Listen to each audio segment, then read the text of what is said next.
तो ये है ज्योग्राफी का मास्टर वीडियो पार्ट 2। पहला भाग देख लिया आप लोगों ने, हैं? पहला भाग काफ़ी ज़्यादा लोगों को पसंद आया।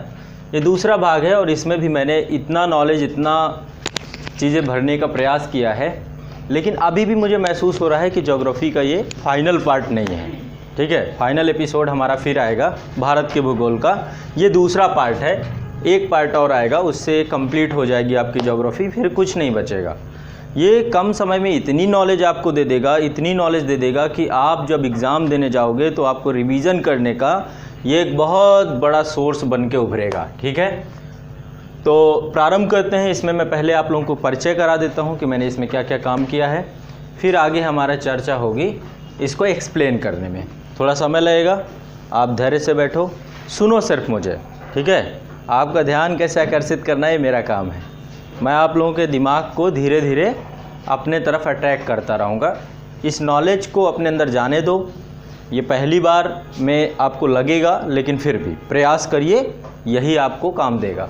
तो सबसे पहले मैं आप लोगों को जो लास्ट पहला पार्ट था वहाँ पर मैंने अवस्थिति, विस्तार, लोकेशंस बेस्ड जितनी भी जानकारी होती हैं, पर्वत श्रेणियाँ भारत में कितनी हैं, पठार कितने हैं, नदियाँ कहाँ पे कौन सी है ना, ये सब चीज़ें बताने का प्रयास किया था। काफ़ी इन्फॉर्मेशन उसमें थी, जिसने नहीं देखा एक बार देख ले उसे। इसके बाद यहाँ पर मैं आप लोगों को मिट्टियों के बारे में परिचित कराऊंगा। बहुत ज़रूरी होता है, मिट्टियों से क्वेश्चंस आते हैं, मिट्टियों के बारे में कुछ चीज़ें बताऊंगा। इसके बाद मैं आपको प्राकृतिक वनस्पति से परिचय कराऊंगा। प्राकृतिक वनस्पति और उच्चावच का उसमें प्रभाव क्या होता है, जलवायु का क्या प्रभाव होता है, उससे चर्चा होगी हमारी। इसके बाद जो है आप लोगों को मैं कुछ जनजातियों के बारे में बताऊँगा। जनजातियों के साथ साथ हम 3-4 चीज़ों के बारे में चर्चा करेंगे।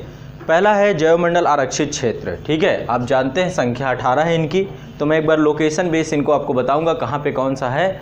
इसके बाद रामसर जल संधि जो हुई थी, रामसर संधि, जिसके तहत आर्द्र भूमि स्थल हमारे पास अभी 26 हैं भारत में, उनके बारे में चर्चा करेंगे। टाइगर रिजर्व के बारे में चर्चा करेंगे, राष्ट्रीय पार्क के बारे में चर्चा करेंगे, है ना।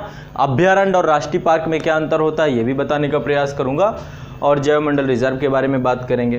तो यहाँ पर ये 3 सेक्शन यहाँ पर दिखाऊंगा मैं।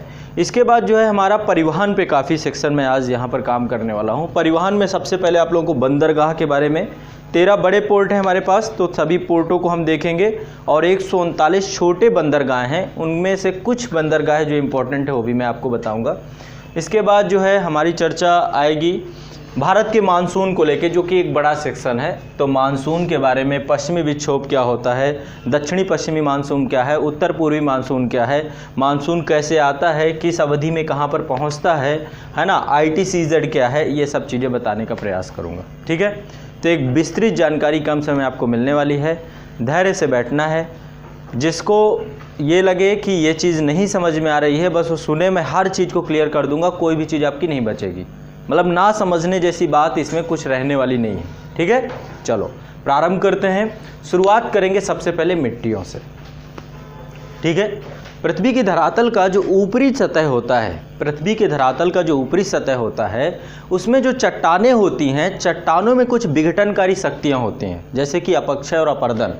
ये विघटनकारी शक्तियाँ क्या करती हैं, चट्टानों को तोड़ देती हैं, और तोड़ने के परिणाम स्वरूप एक असंगठित स्वरूप और ढांचा तैयार करती हैं, जो चट्टानों और जैव पदार्थों से मिलकर बनता है, उसे मिट्टी कहते हैं। ठीक है, पृथ्वी के धरातल में अवस्थित चट्टानें जब अपरदन और अपक्षय जैसी शक्तियों से टूट करके जैव पदार्थों से मिल जाती हैं, तो मिट्टी में तब्दील हो जाती है, मिट्टी के रूप में बन जाती है। तो मिट्टी क्या है, यदि आमतौर पर मैं एक अच्छी परिभाषा दूं, तो पृथ्वी के धरातल पर मिट्टियाँ असंगठित पदार्थों की एक परत है, असंगठित पदार्थों की एक परत है, जो अपक्षय और विघटन कारकों के माध्यम से चट्टानों और जैव पदार्थों से बनी होती है। ठीक है, अब देखो क्या होता है, जब चट्टानें टूट करके अपर्दित होने के परिणाम स्वरूप परत दर परत बिछ रही होती हैं, उस दौरान उसमें वनस्पतियां, जैसे पेड़ पौधे हैं, पेड़ पौधों से पत्तियां गिरी, नीचे गिरी, है ना, जैव पदार्थ हैं, जीव जंतु हैं, वो मर गए, तो मिट्टियों की एक संस्तर में मिल जाते हैं, जिसको ह्यूमस कहते हैं,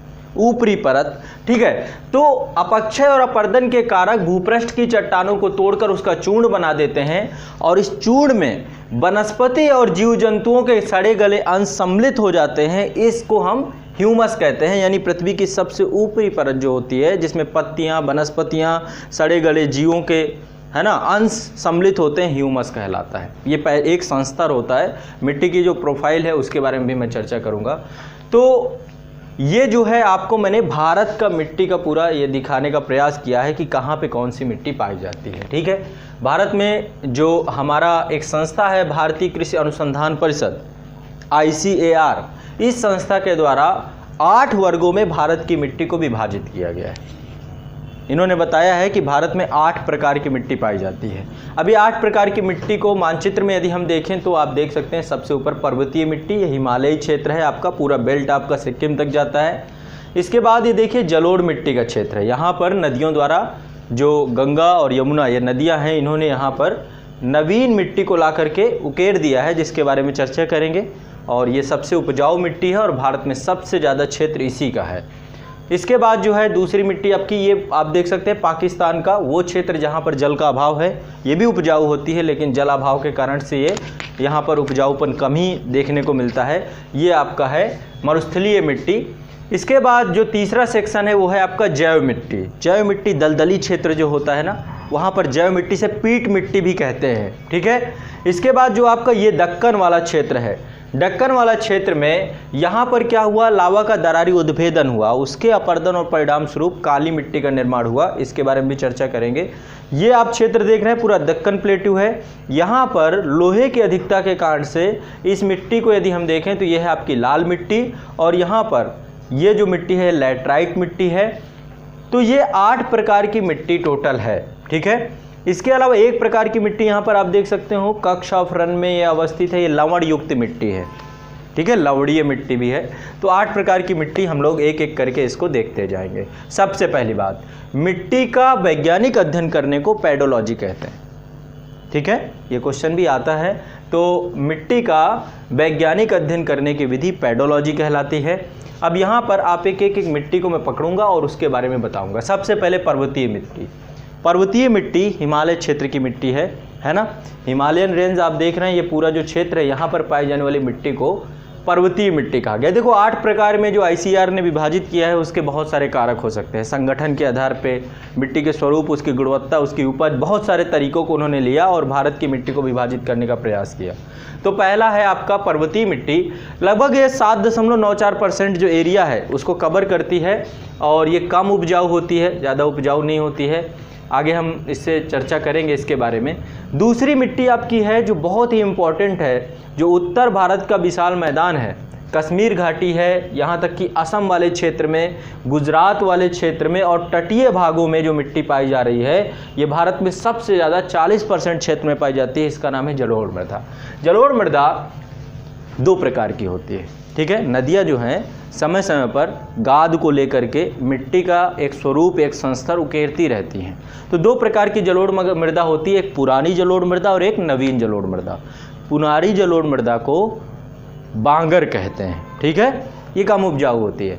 और नवीन जो जलोढ़ मृदा है इसको खादर कहते हैं। ठीक है, तो जलोढ़ मिट्टी आप देख रहे हैं, दोमट मिट्टी भी इसे कहते हैं, 40% होती है। जो बांगर होती है इसमें सोडियम लवण की अधिकता होने के कारण से ये क्षारीय हो जाती है। देखो pH मान आप लोगों ने पढ़ा होगा, है ना, कुछ pH मान होता है और pH मान के तहत जो है ये माना जाता है कि ये चीज़ उदासीन है, ये अम्लीय है, ये क्षारीय है ना। खट्टापन देखते हैं, नींबू वगैरह में खट्टापन होता है, वो क्षारीय गुण होता है। ठीक है, और कसैलापन जो होता है, अम्लीय गुण होता है। जो खट्टा चीज़ें होती हैं वो अम्ल होती हैं और जो कसैलापन होता है वो क्षारीय होती हैं। ठीक है, तो जब किसी चीज़ का pH मान 7 हो तो वो उदासीन होता है, 7 से कम हो तो वो अम्लीय होता जाता है। ठीक है, जैसे किसी चीज़ का pH मान 6 है और किसी चीज़ का 5 है तो 5 ज़्यादा अम्लीय होगा। ठीक है, और 7 से ज़्यादा आगे बढ़ेंगे तो यहाँ पर क्या होता है, क्षारीयता बढ़ती जाती है। और वो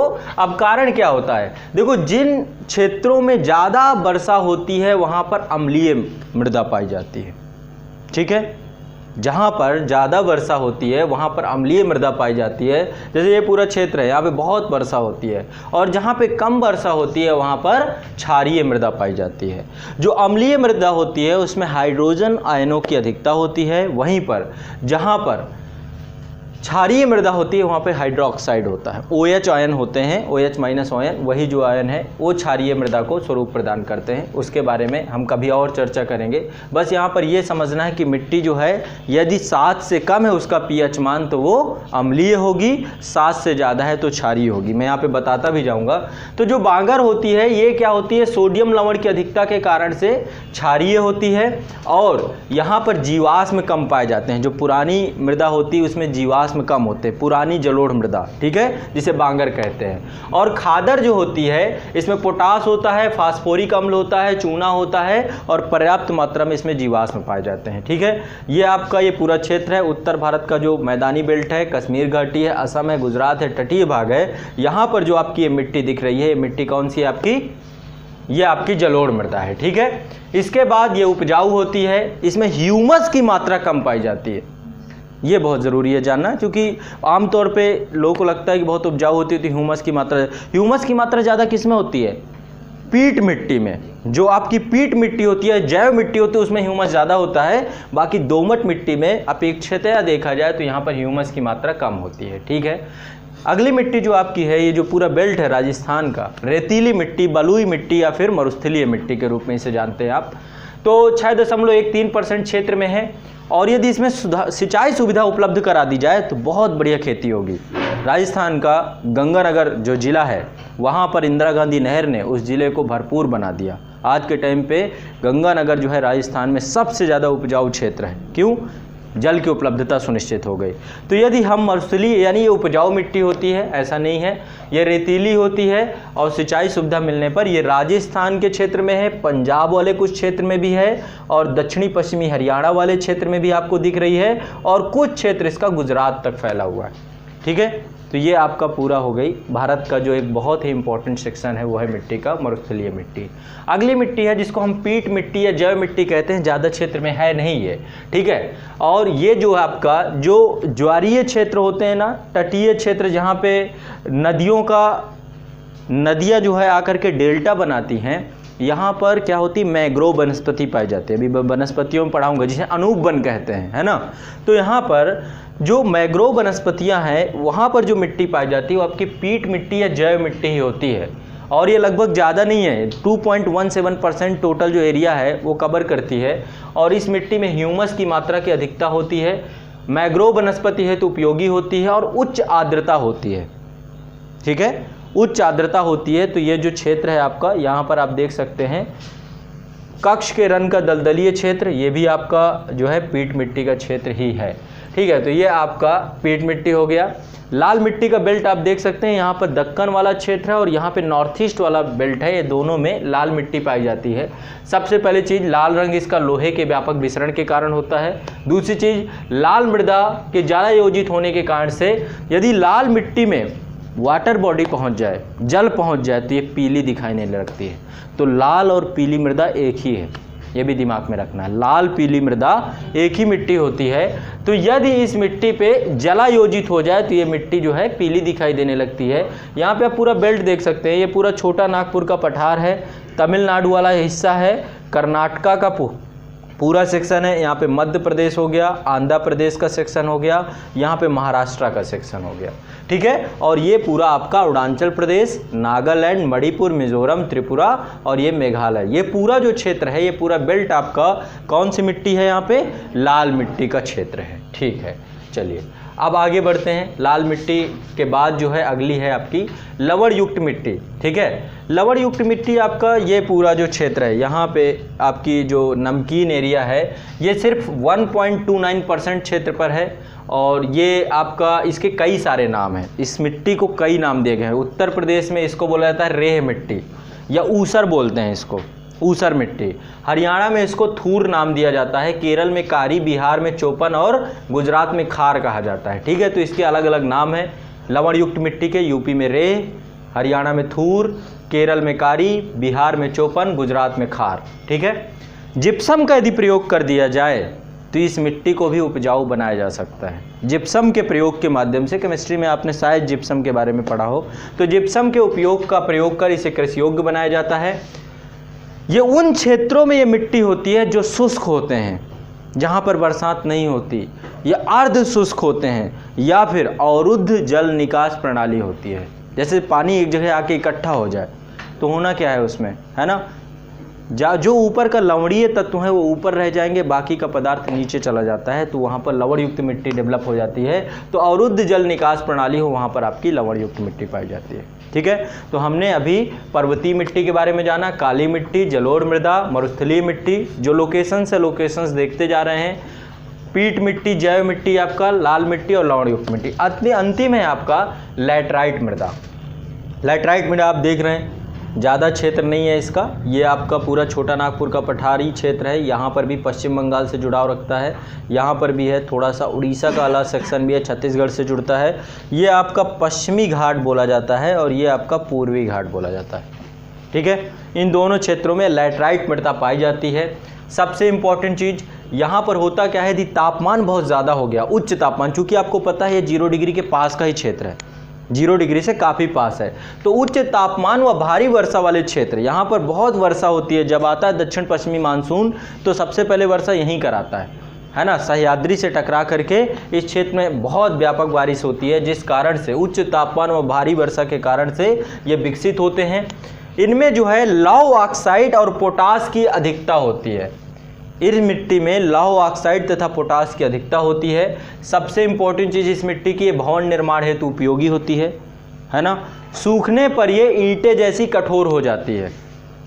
लैटराइट मृदा को यदि सुखा दिया जाए तो ईंट की तरह, कठोर मिट्टी की तरह लगेगी। ठीक है, तो ये जो है आपकी लैटराइट मृदा हो गई। ये पश्चिमी घाट है आपका, नागपुर वाला क्षेत्र, थोड़ा सा पठारी, नागपुर का पठारी क्षेत्र, तमिलनाडु वाला क्षेत्र, आंध्र प्रदेश वाला क्षेत्र, असम वाला क्षेत्र, यहाँ पे असम वाले क्षेत्र में भी है ये मिट्टी, और आपका यहाँ पे है उड़ीसा वाला क्षेत्र, यहाँ पर भी ये मिट्टी पाई जाती है। तो आप देख सकते हैं पूरा मृदा का जो है, मैंने जो आपको चीज़ें बताने का प्रयास किया, सबसे पहले हमने जाना मिट्टी के बारे में कि मिट्टी क्या होती है ना। पृथ्वी के धरातल में क्या है, अपक्षय और अपर्दन के परिणाम स्वरूप चट्टानों से विघटित होकर के जैव पदार्थों से मिल करके जो संस्तरी या असंगठित ढांचा बनता है वो मिट्टी कहलाता है। बहुत आसान है, इसको ज़्यादा कठिन नहीं समझना है। दूसरा क्या है, मिट्टी जब चूर्ण में बदल जाती है, जो चट्टानें चूर्ण में बदल जाती हैं और वनस्पतियों और सड़े गले जैव पदार्थों से मिल जाती हैं, वो ह्यूमस कहलाती हैं, है ना। तो ह्यूमस जो है मिट्टी का संस्तर होता है। तो ये हो गई बात हमारी मिट्टी की। ठीक है, और 1956 में इसको ICAR यानी भारतीय कृषि अनुसंधान परिषद द्वारा 8 भागों में विभाजित किया गया था, जो अभी भी चल रहा है।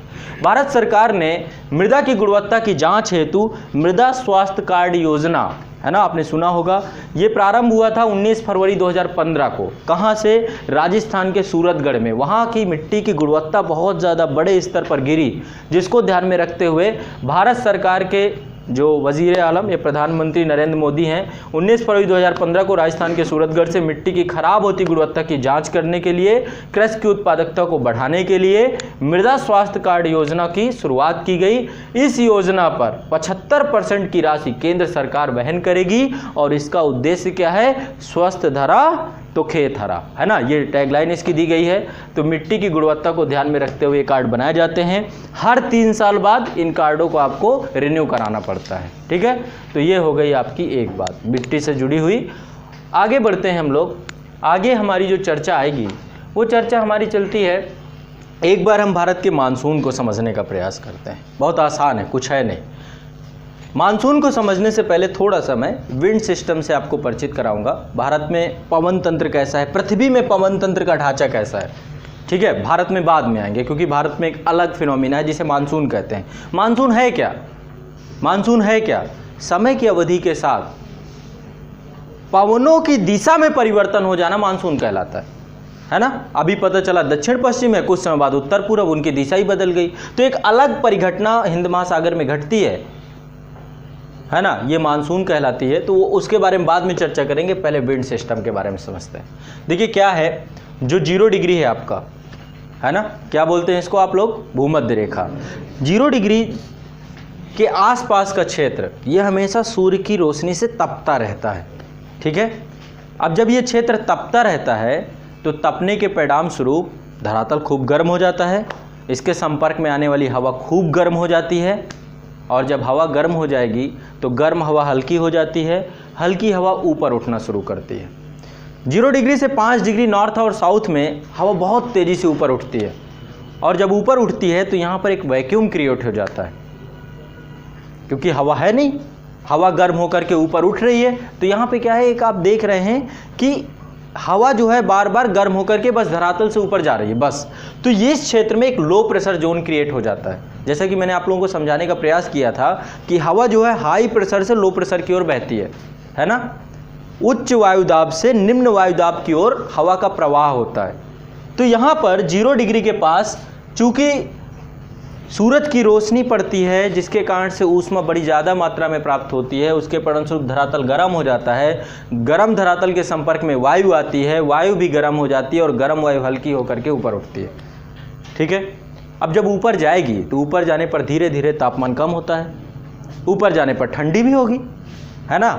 ऊपर गई, ठंडी हुई, भारी हुई, तो फिर कहीं तो बैठेगी, है ना। तो अब वो जो जा करके 30 डिग्री के पास, देखो 0 डिग्री के ऊपर जाएंगे नॉर्थ में तो 1 2 3 30 डिग्री तक, फिर उधर ऊपर 90 डिग्री तक। तो ऐसे मैंने 30 डिग्री का एक जोन बनाया है।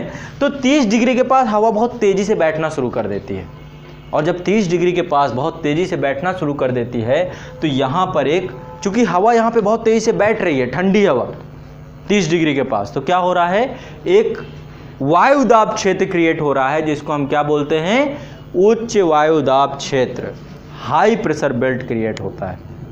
ठीक है, लो प्रेशर बेल्ट यहां पर क्रिएट हुआ क्यों, क्योंकि हवा यहां से गर्म होकर के ऊपर उठ रही है, और ऊपर गई, ठंडी हुई, ठंडी होने के बाद कहीं पर तो बैठी 30 डिग्री के पास, 30 डिग्री के पास बैठी और बड़े तेजी से यहां पे हवा स्थायी रूप से बैठ रही, तो यहां पर एक हाई प्रेशर जोन क्रिएट हो गया। तो मैंने आपको बताने का प्रयास ये किया था कि high pressure to low pressure हवा बहती है हमेशा, कोई भी चीज़ है high pressure to low pressure. तो जब उच्च वायुदाब से निम्न वायुदाब की ओर हवा का प्रवाह होता है तो 30 डिग्री से 0 डिग्री की ओर हवाएं बहना शुरू कर देती हैं। ठीक है, हवाएं कैसे बहती हैं, 30 डिग्री से लेकर के 0 डिग्री की ओर। अब जब यहाँ पर बहती हैं, देखो धरती क्या है, एक जगह पे अवस्थित तो है नहीं, रोटेट कर रही है बहुत तेज़ी से, दो प्रकार की गतियाँ कर रही है, घूर्णन गति कर रही है और परिक्रमण गति कर रही है ना।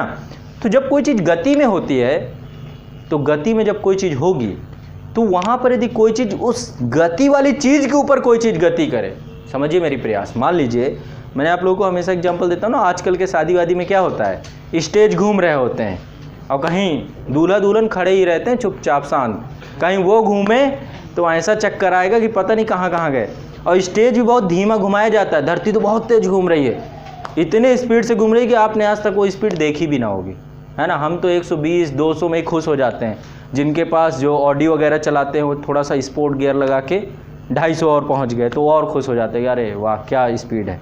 लेकिन यहाँ पर आप देखेंगे धरती बहुत तेज़ी से घूम रही है, एक मूविंग पार्टिकल है जिसके ऊपर हम अवस्थित हैं। तो जब इसके ऊपर कोई चीज़ मूव करती है तो वो यदि यहाँ से कोई हवा चलना शुरू किया तो डायरेक्टली यहाँ पे नहीं पहुँचेगी, इस पे एक आभासी बल लगता है, इस बल का नाम होता है कॉरियोलिस बल, है ना। फेरल महोदय ने एक फेरल का नियम दिया और बताया कि धरती पे एक बल लगता है जिसका नाम है कॉरियोलिस बल, यानी फेरल का नियम दिया उन्होंने। और फेरल के नियम में बताने का प्रयास किया कि उत्तरी गोलार्ध में जो पवनें होती हैं वो अपनी दिशा से दाईं ओर विक्षेपित हो जाती हैं और दक्षिणी गोलार्ध में बाईं ओर विक्षेपित हो जाती हैं। ठीक है, ये बहुत डिटेल की विषय वस्तु है, मैं बहुत अच्छे से समझाऊंगा। ठीक है, अभी जो चीज़ें समझ में आ रही बस उतना समझ लो, बाकी जब डिटेल क्लास हमारी है उसमें बहुत अच्छे समझेंगे। तो क्या है कि यहाँ पर जो हवाएं हैं दक्षिणी की उत्तरी गोलार्ध में कैसा है, दाईं ओर, दक्षिणी गोलार्ध में कैसा है, बाईं ओर। तो आप देख रहे होंगे कि यहाँ पर मैंने पवनों की एक दिशा निर्धारित की है, आप देख रहे हैं ये पवनों की दिशा है। देखो पवनों का जो नामांकन किया जाता है, नामाकरण किया जाता है, जिस दिशा से पवन आ रही होती है, समझ रहे हैं, जिस दिशा से पवन आ रही होती है उसी दिशा से उसका नाम पड़ जाता है। ऐसा नहीं जिस दिशा की तरफ जा रही है, यदि पवन पूरब से आ रही है तो उसका नाम हो जाएगा पूर्वी पवन, यदि पश्चिम से आ रही है लेकिन जा कहाँ रही होगी, पूरब की तरफ, लेकिन जाने वाली दिशा की तरफ उसका नाम नहीं होता है, जिधर से वो आती है उसी तरफ से उसका नाम हो जाता है। देखते हैं ना, पछुआई चल रही है, पूर्वाई चल रही है, गाँव का आदमी बताता है। तो जिस दिशा से हवा आएगी उसी दिशा से उसका नाम होता है। तो यदि हवा दक्षिण पश्चिम से आएगी तो दक्षिण पश्चिमी कहलाएगी, यदि उत्तर पूरब से चलेगी तो उत्तर पूर्वी कहलाएगी। तो यहाँ पर आप देख सकते हैं ये जो पूरा बेल्ट है 0 डिग्री से 30 डिग्री का बेल्ट, यहाँ पे हवाएं बहुत स्थिर अवस्था में बहुत तेज़ी से चल रही हैं, ठीक है। 3 बेल्ट पाई जाती हैं, पहली है व्यापारिक पवनें, दूसरी है पछुआ पवनें और तीसरी है ध्रुवीय पवनें। 3 प्रकार की पवनें पृथ्वी पर स्थायी रूप से चल रही हैं। पहली है व्यापारिक पवनें, दूसरी है पछुआ पवनें और तीसरी है ध्रुवीय पवनें। तो यहाँ पर मैंने आपको जब बताने का प्रयास ये किया था कि 0 डिग्री के पास तापमान ज़्यादा हो जाने के कारण क्या होता है, धरातल गर्म हो जाता है। गर्म धरातल के संपर्क में आके वायु भी गर्म हो गई, गर्म वायु हल्की हो गई, हल्की वायु ऊपर गई, ऊपर जाके ठंडी हुई, ठंडी होके 30 डिग्री पे बैठ गई। अब 30 डिग्री पे हाई प्रेशर बेल्ट बना, 0 डिग्री पे लो प्रेशर बना। हवा किधर से किधर चलेगी, 30 डिग्री से 0 डिग्री की तरफ, क्योंकि high pressure to low pressure. और ये चूंकि धरती मूव कर रही है, गोल गोल घूम रही है, राउंड कर रही है, तो क्या होगा, हवा उत्तरी गोलार्ध में अपने आने वाली दिशा से दाईं ओर विक्षेपित हो जाएगी। तो कुछ इस तरीके से, जैसे एरो आप देख रहे हैं ना, कुछ ऐसे मैंने एरो बनाए, ये है उत्तर पूर्वी दिशा से हवा आ रही है, देख रहे हैं, उत्तरी गोलार्ध में उत्तर पूर्वी दिशा, ये नॉर्थ होता है, ये ईस्ट होता है, उत्तर पूर्वी दिशा से, है ना। और यदि हम दक्षिणी गोलार्ध में देखें तो यह हवा किस दिशा से आ रही है, कौन सी है दिशा, दक्षिण पूर्वी हवा है ना, दक्षिण पूर्वी हवा है। और कोरियोलिस बल आपका यहाँ पर, कोरियोलिस बल है एक तरीके से, जो कि आप देखा जाए तो ध्रुवों पर जाकर के 0 हो जाता है और विषुवत रेखा में अधिकतम होता है। ध्रुवों पे जाकर कोरियोलिस बल खत्म, वहाँ पे नहीं लगता है, लेकिन विषुवत रेखा में सबसे ज़्यादा लगता है। ये भी क्वेश्चन पूछा गया है, कोरियोलिस बल। ये पूरी अवधारणात्मक है, एक एक चीज़ से क्वेश्चन आता है। तो 0 डिग्री से 30 डिग्री के बीच में जो पवनें बहती हैं, इनको व्यापारिक पवनें कहते हैं, ट्रेड विंड कहते हैं, है ना। एक बेल्ट हमें ये प्राप्त होता है। देखो मानसून में इनका बहुत बड़ा योगदान है, इन पवनों का। व्यापारिक पवनें ही मानसूनी पवनों के रूप में बदल जाती हैं हिंद महासागर में, सिर्फ भारत वाले क्षेत्र में यहाँ पे ये अवस्थिति क्रिएट होती है। मैं देखो बहुत आसान भाषा में समझाने का प्रयास कर रहा हूँ। मानसून समझने में थोड़ा समय लगता है, लेकिन फिर भी कम समय में हमें जानना है तो मैं कुछ ऐसे ही समझाऊँगा। इसी प्रकार से देखो 30 डिग्री के पास बहुत तेज़ी से पवनें बैठ रही हैं, है ना। अब चलते हैं 90 डिग्री के पास। 90 डिग्री वैसे भी धरातल ठंडा होगा, बर्फ़ जमी होगी वहाँ पर। जब वहाँ पे बर्फ़ जमा होगी तो उसके आसपास की हवा कैसी हो जाएगी, ठंडी हो जाएगी। धरातल ठंडा है तो हवा ठंडी, और ठंडी हवा भारी होती है, यानी ऊपर उठने का प्रयास नहीं करेगी, नीचे ही रहेगी, और यहाँ पे एक हाई प्रेशर बेल्ट क्रिएट कर देगी। उच्च दाब क्षेत्र 90 डिग्री पर आपको समझ में आ जाएगा कि क्योंकि हवा ऊपर उठ नहीं रही है, वहीं पर है, भारी हवा है, तो 90 डिग्री पर एक हाई प्रेशर बेल्ट क्रिएट हो गया। ठीक है। अब एक चीज़ यहाँ पे समझते हैं, 30 डिग्री पे पवनें आकर के बहुत तेज़ी से बैठ रही हैं, ठीक। अब बैठने के बाद गति कर रही हैं वो ऊपर की तरफ, 60 डिग्री की तरफ जाने का प्रयास कर रही हैं। और ऊपर चूंकि हाई प्रेशर बेल्ट है तो यहाँ से भी पवनें 60 डिग्री के पास आने का प्रयास कर रही हैं। देखो 60 डिग्री पे अभी हमें नहीं पता कि लो प्रेशर है कि हाई प्रेशर है, हमें नहीं पता। लेकिन क्या हो रहा है कि 30 डिग्री पे जब बहुत तेज़ी से पवन बैठ रही है तो 30 डिग्री पर बैठने के बाद वो विसरण कर रही है। कुछ तो 0 डिग्री आ रही है क्योंकि यहाँ पे लो प्रेशर जोन है, लेकिन कुछ पवनें ऊपर जा रही है। ठीक है, इसे बोलते हैं फेरल चक्र। पहला मैंने बताया था वो होता है हेडली कोष। हेडली कोष आपका क्रिएट करता है 30 डिग्री पर हाई प्रेशर जोन। ठीक है, वहीं फेरल कोष यहाँ पर क्या करेगा, जब पवनें यहाँ पर पहुँचती हैं तो 60 डिग्री के पास 90 डिग्री से आने वाली पवनें, और 90 डिग्री यानी ऊपर से भी पवनें आ रही हैं, हाई प्रेशर बेल्ट चूंकि यहाँ पे क्रिएटेड है, और 30 डिग्री की हाई प्रेशर बेल्ट से भी जो पवनें जा रही हैं वो 60 डिग्री में आकर के एक दूसरे से, है ना। अब देखो यहाँ पे क्या होता है, 90 डिग्री से जो पवनें आ रही हैं वो ठंडी होती हैं, ठंडी हवा भारी होती है, तो ठंडी हवा भारी होगी तो हमेशा नीचे जाने का प्रयास करेगी। 30 डिग्री की जो पवन आती है वो अपेक्षाकृत गर्म होती है और वो हमेशा ऊपर जाने का प्रयास करेगी। तो कुछ ऐसे हो जाता है, एक पवन नीचे जाती है, एक पवन ऊपर जाती है, तो यहाँ पर वाताग्र बनता है। वाताग्र मतलब ठंडे और गर्म का सम्मिलन। ठीक है, बड़े घने बादल बसते हैं और यहाँ पर खूब वर्षा होती है झमाझम 60 डिग्री के पास, है ना, और दोनों पवनें आपस में टकरा के ऊपर निकल जाती हैं।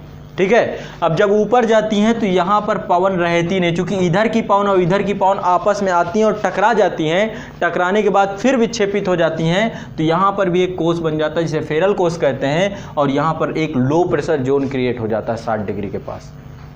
ठीक है, तो पृथ्वी में यही वायु दाब क्षेत्र हैं जो पवनों को चलाने के लिए कारक हैं।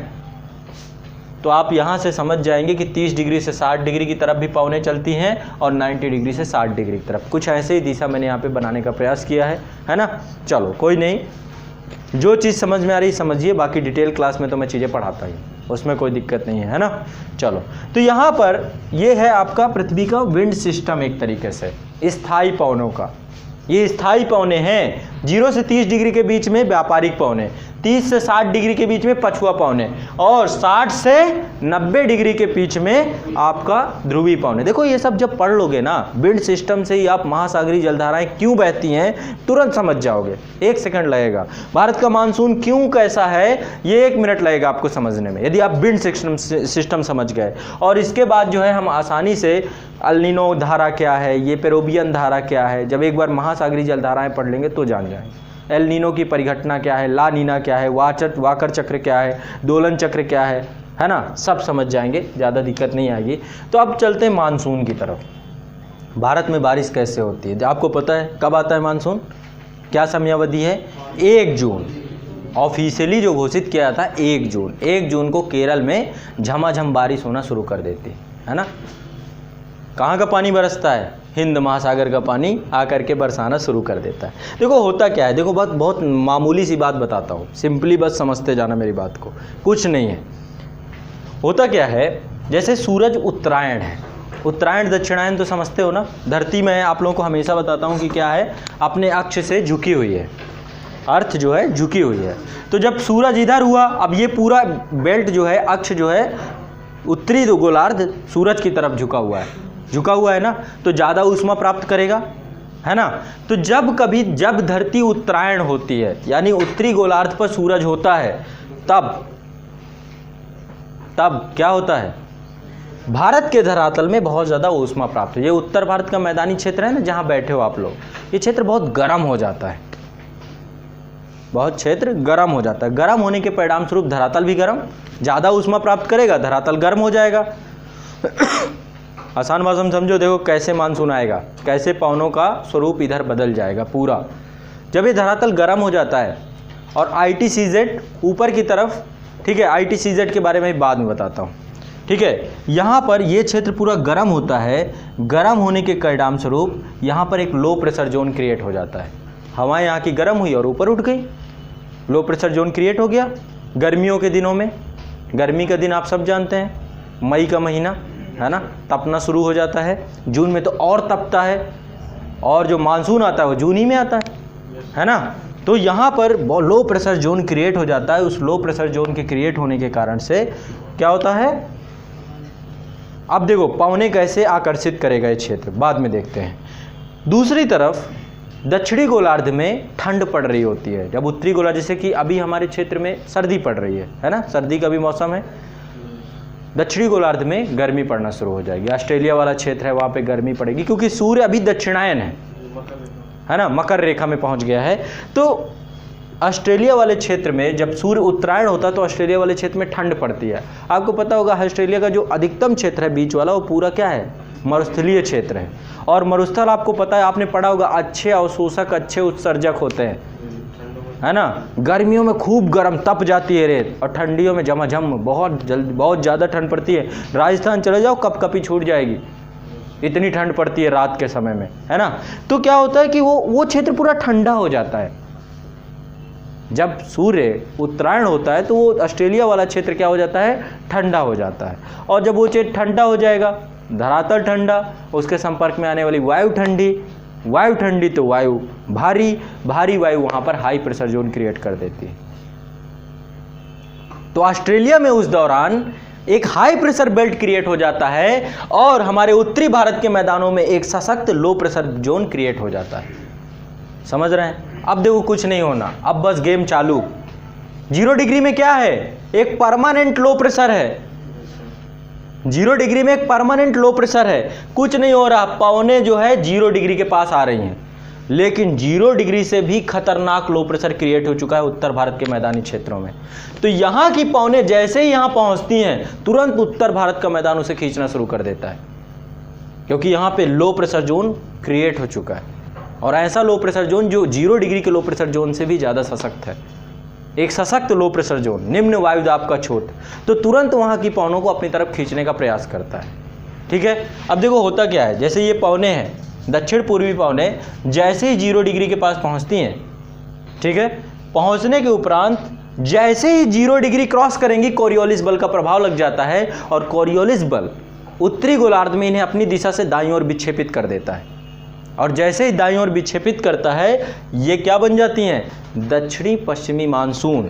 ये पवनें कुछ इस तरीके से आती हैं, आप देख सकते हैं। ये 0 डिग्री मैंने यहाँ पर बनाने का प्रयास किया है, ये 0 डिग्री यहाँ पे पवनें आ रही हैं और जैसे ही इसने 0 डिग्री को क्रॉस किया, 0 डिग्री के नीचे तो दक्षिणी गोलार्ध है ना, दक्षिणी गोलार्ध में कोरियोलिस बल उन्हें बाईं तरफ ढकेल रहा था, उत्तरी गोलार्ध में आते ही उन्हें दाईं तरफ ढकेल दिया, फेरल का नियम लग गया और जैसे ही आता है तो इनकी दिशा बदल जाती है और ये दक्षिणी पश्चिमी मानसून के रूप में 2 ब्रांचेज में कट जाते हैं। चूंकि भारत एक प्रायद्वीपीय आकृति में है, पहली ब्रांच आपकी अरब सागर की शाखा है, दूसरी ब्रांच बंगाल की शाखा है। ये प्रवेश करता है भारत में और 1 जून को केरल तट में पहुंचता है। वैसे उससे पहले 25 मई को अंडमान निकोबार द्वीप समूह में भी, क्योंकि वो थोड़ा सा पहले पड़ता है, तो ये ब्रांच जो है प्रवेश करती है और धीरे धीरे 15 जुलाई तक पूरे भारत में फैल जाता है। ठीक है, प्रायद्वीपीय ट्रायंगुलर आकृति है, तो जब हवाएं आती हैं तो 2 भागों में बढ़ जाती हैं। पहला भाग आपका अरब सागर से इंटर कर जाता है, दूसरा बंगाल की खाड़ी से। देखो मैंने पहले जो है ना एक ऐसा सेक्शन ले लिया है जो कॉन्सेप्ट बेस है ना, इन्फॉर्मेशन बेस नहीं है, पूरा कॉन्सेप्चुअल है। हो सकता है, मुझे नहीं लग रहा कि आप मेरी बातें समझ पा रहे हैं कि नहीं। वैसे मैं प्रयास कर रहा हूँ कि जितना साधारण शब्दों से समझा सकूँ समझाऊँ। कुछ नहीं है इसमें, बहुत आसान है, बस ये समझना है कि पवनों की दिशा कैसे परिवर्तित हो रही है, कहाँ पे लो प्रेशर बन रहा है, कहाँ पे हाई प्रेशर बन रहा है। 0 डिग्री में लो प्रेशर, यहाँ पे उससे खतरनाक लो प्रेशर, समझ रहे हैं। और ऑस्ट्रेलिया में क्या कंडीशन है, वहाँ पे हाई प्रेशर बेल्ट बना हुआ है, तो हाई प्रेशर से लो प्रेशर पहले यहाँ पे आई पवने और यहाँ से सीधा इसने खींच लिया अपनी तरफ, सोर्स ने सिंक ने सोर्स से खींच लिया। ठीक है, अब यही पवने आपकी मानसूनी। अब ये अरब सागर के ऊपर से आ रही, बंगाल की खाड़ी से तो खूब झमाझम खूब पानी लेके आती है, गर्म पवनें होती हैं। जो भी पवन पानी के ऊपर से गुजरेगी तो आर्द्रता ग्रहण कर लेगी, मॉइस्चर ग्रहण कर लेगी, खूब पवनें लेकर आती हैं, यहाँ पर पहाड़ों से टकराती हैं, पहाड़ों से टकराई पर्वतीय वर्षा करती हैं। अवरोध जैसे ही मिला ऊपर पहुँची, ऊपर पहुँचते ही संघनन की दशा ओसांग बिंदु पर पहुँची और बारिश होती। और यही हमारा दक्षिणी पश्चिमी मानसून है, जो कि जून, जुलाई, अगस्त, सितंबर, ये 4 महीने खूब झमाझम बारिश कराता है। ठीक है, सबसे ज़्यादा बारिश आपका ये जो बंगाल की खाड़ी शाखा है, ये ज़्यादा सशक्त होती है, ज़्यादा पावरफुल होती है। देखो इसमें क्या है, इसके साथ दिक्कत है, ये आया यहाँ पे सह्याद्री वाले क्षेत्र में, जो आपका इधर इसे पश्चिमी घाट कहते हैं, पश्चिमी घाट श्रेणी, यहाँ पे आकर टकराया और इसी तरफ बरस गया। आपको शायद नहीं पता हो, जून, जुलाई, अगस्त, सितंबर में तमिलनाडु में वर्षा नहीं होती है। किसके द्वारा? दक्षिणी पश्चिमी मानसून के द्वारा। क्यों? क्योंकि ये वृष्टि छाया क्षेत्र पड़ता है, सैडो जोन पड़ जाता है। पश्चिमी घाट जो यहाँ पर श्रेणी है, सह्याद्री है, उसका सैडो जोन है, ये वृष्टि छाया क्षेत्र है, तो इस कारण से यहाँ पर बारिश नहीं होती। चलिए ठीक है, आगे बढ़ते हैं। यहाँ पर ये जो पूरा रेंज है, आपको इस रेंज पे मैं थोड़ा सा 4-6 चीज़ें बताऊँगा। जब अरब सागर की शाखा प्रवेश करती है राजस्थान में, तो यहाँ पर अरावली पर्वत श्रेणियाँ जो होती हैं दक्षिणी पश्चिमी मानसून के समानांतर होती हैं, अवरोध करके उन्हें रोक नहीं पाती। अब यहाँ पे हनुमान जी का बहुत बड़ा रोल है ना। हनुमान जी पूरे अरावली को उठाएं और उठा के उसको सीधा रख दें, ऐसा रख दें तो राजस्थान में खूब झमाझम बारिश होना शुरू हो जाएगी। लेकिन क्या करें, अरावली पर्वत श्रेणी कैसी है? समानांतर है, जिसके कारण से ये रोक नहीं पाती उन पवनों को और वो पवनें निकल जाती हैं। मान लो अभी जैसे ज्ञान का प्रवाह हो रहा है और आप लोग रोक ही ना पाओ, है ना, तो क्या होना है, सब बह जाना है, चाहे जितना आया चला गया। अब आपके ऊपर कैपेसिटी नहीं थी तो आप नहीं रोक पाए, तो राजस्थान के पास क्या है, पात्रता नहीं है।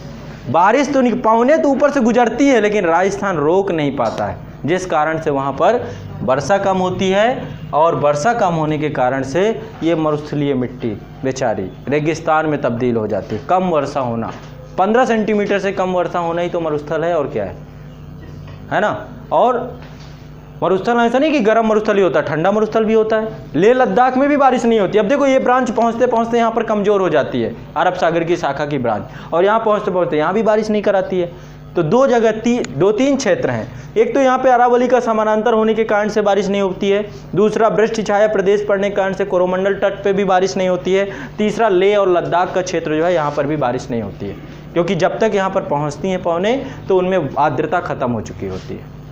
उधर बंगाल की खाड़ी की शाखा जबरदस्त बारिश कराती है। कहाँ? ये पूरा गारो खासी जयंतिया, ये बंगाल की खाड़ी की शाखा को पकड़ लेती हैं कि अब नहीं जाने देंगे। इनका जो फनल शेप है, ये जो पहाड़ियाँ हैं एक फनल शेप में है, जब यहाँ पर पहुँचती हैं पवनें तो बिल्कुल कीपाकार आकृति है, पकड़ के ऊपर तक ले जाती हैं और कहती हैं यहीं बरसाओ। और यहीं बरसाने के कारण से यहाँ पे मासिनराम में सबसे ज़्यादा बारिश होती है, 1200 सेंटीमीटर से ज़्यादा बारिश होती है। पहले चेरापूंजी था, मासिनराम हो गया, है ना।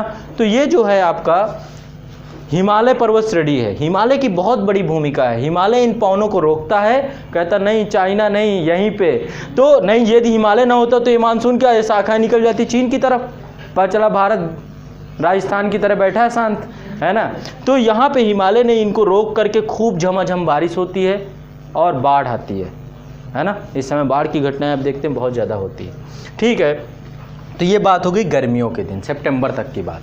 सितंबर के बाद मानसून कहता अब तो वापस जाने दो, है ना। 4 महीने का मेहमान वापस जाना शुरू करता है। वापस जाने का कारण क्या है? सूर्य जो है दक्षिणायन हो जाता है, परिस्थिति उल्टा। दक्षिणी हमारा जो मैदानी क्षेत्र है अब ये क्या है, एक हाई प्रेशर बेल्ट पे कन्वर्ट हो जाएगा। क्यों? ठंड पड़ना शुरू हो गई। अब जैसे ही इस क्षेत्र में ठंड पड़ेगी उत्तर भारत के मैदान में, तो यहाँ का धरातल ठंडा, संपर्क में आने वाली हवा ठंडी, हवा ठंडी के कारण से हाई प्रेशर बेल्ट यहाँ क्रिएट हो गया। दक्षिणायन पहुँचा सूर्य, और दक्षिणायन में रेगिस्तान गर्म ऑस्ट्रेलिया का, और रेगिस्तान ने क्या किया, वहाँ पे एक लो प्रेशर बेल्ट क्रिएट कर दिया। लो प्रेशर बेल्ट क्रिएट होते ही अब क्या होना है, यहाँ से पवनें गई 0 डिग्री के पास और 0 डिग्री से उसने खींच लिया। ठीक है, तो विपरीत अवस्थिति बन जाती है। अब जब इसको बोलते हैं उत्तर पूर्वी, लौटता हुआ मानसून को बोलते हैं उत्तर पूर्वी ब्रांच। ठीक है, उत्तर पूर्वी शाखा ये बारिश नहीं कराता। कारण क्या है? बारिश तो कराए लेकिन पानी हो तब कराए ना, पानी नहीं है, कहाँ से पानी पाए? सब धरातल से पवनें जा रही हैं। लेकिन क्या होता है कि जब यहाँ से लौट रहा होता है ये, तो बंगाल की खाड़ी से थोड़ा बहुत पानी उठा लेता है और कोरोमंडल तट में बारिश करा देता है। तो लौटता हुआ मानसून, जैसे अभी दिसंबर में आप देखोगे पता चला चेन्नई में बाढ़ आ गई, है ना। जब पिछली बार मैं गया था, जयललिता जी का निधन हुआ था, तो मैं गया था चेन्नई, ठीक है, और उस दौरान बहुत बाढ़ आई हुई थी, बारिश हुई, बाढ़ आई, बहुत सारी दिक्कतें हुई। तो कहीं ना कहीं पे ये वाला जो क्षेत्र है ये आपका दिसंबर के महीने में खूब बारिश पाता है। यानी लौटता हुआ मानसून किसे बरसाता है? कोरोमंडल तट को।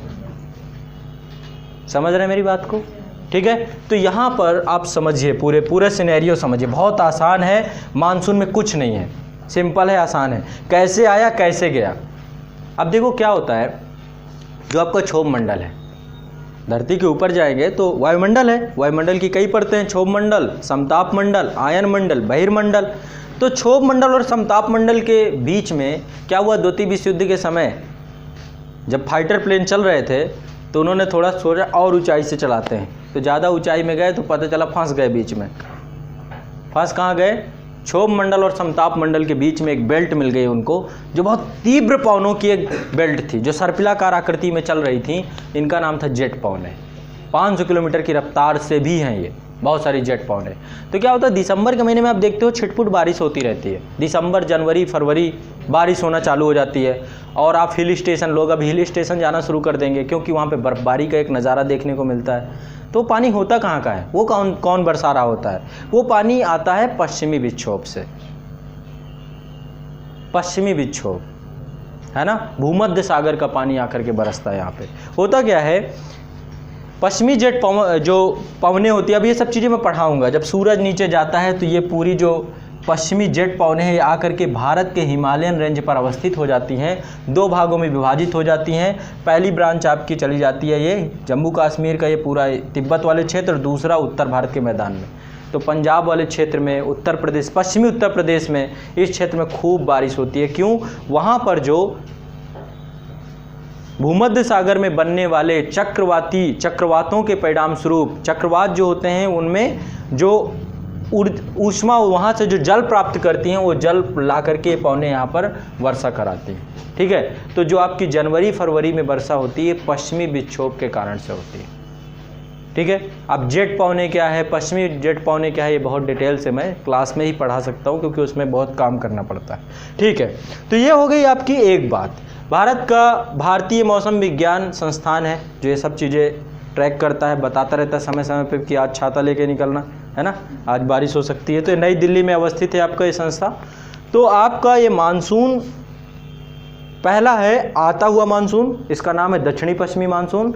दूसरा है जाता हुआ मानसून, इसका नाम है उत्तर पूर्वी पवने। ये पवने हैं, पवनों के नाम पे ही इनको मानसून नाम दे दिया। तो मानसून क्या है, मानसून आपका क्या है, मानसून शब्द की उत्पत्ति अरबी भाषा के मौसम शब्द से हुई है और जिसका मतलब है ऋतु या मौसम। मानसून का मतलब एक मौसम से है, ठीक है। मानसून का मतलब है एक निश्चित अवधि के दौरान, निश्चित अवधि के अनुसार दौरान ऋतु के अनुसार पवनों की दिशा में परिवर्तन। देख रहे हैं पहले क्या हो रहा है, जून में पवनों की दिशा दक्षिण पश्चिमी हो गई और बाद में दिशा बदल गई। वैसे तो मैंने यहाँ पे आपको बताया कि ये दिशाएं तो फिक्स हैं, व्यापारिक पवनों की दिशा फिक्स है। उसी प्रकार से पछुआ पवने ये जाएंगी तो 30 से 60 ही जाएंगी और इनकी दिशा क्या होगी, दक्षिण पश्चिमी होगी। इनकी दिशा उत्तर पूर्वी होगी, इनकी दक्षिण पूर्वी होगी। ये दिशाएं फिक्स है, लेकिन यहाँ पर हिंद महासागर में एक अजब घटना घटती है जिसका नाम मानसून है, ठीक है। तो समय, एक निश्चित समय में ऋतु परिवर्तन के साथ पवनों की दिशाओं में परिवर्तन मानसून, ठीक है। कुछ है नहीं मानसून में, ठीक है। चलो ये हो गया आपका मानसून के बारे में कुछ जानकारी।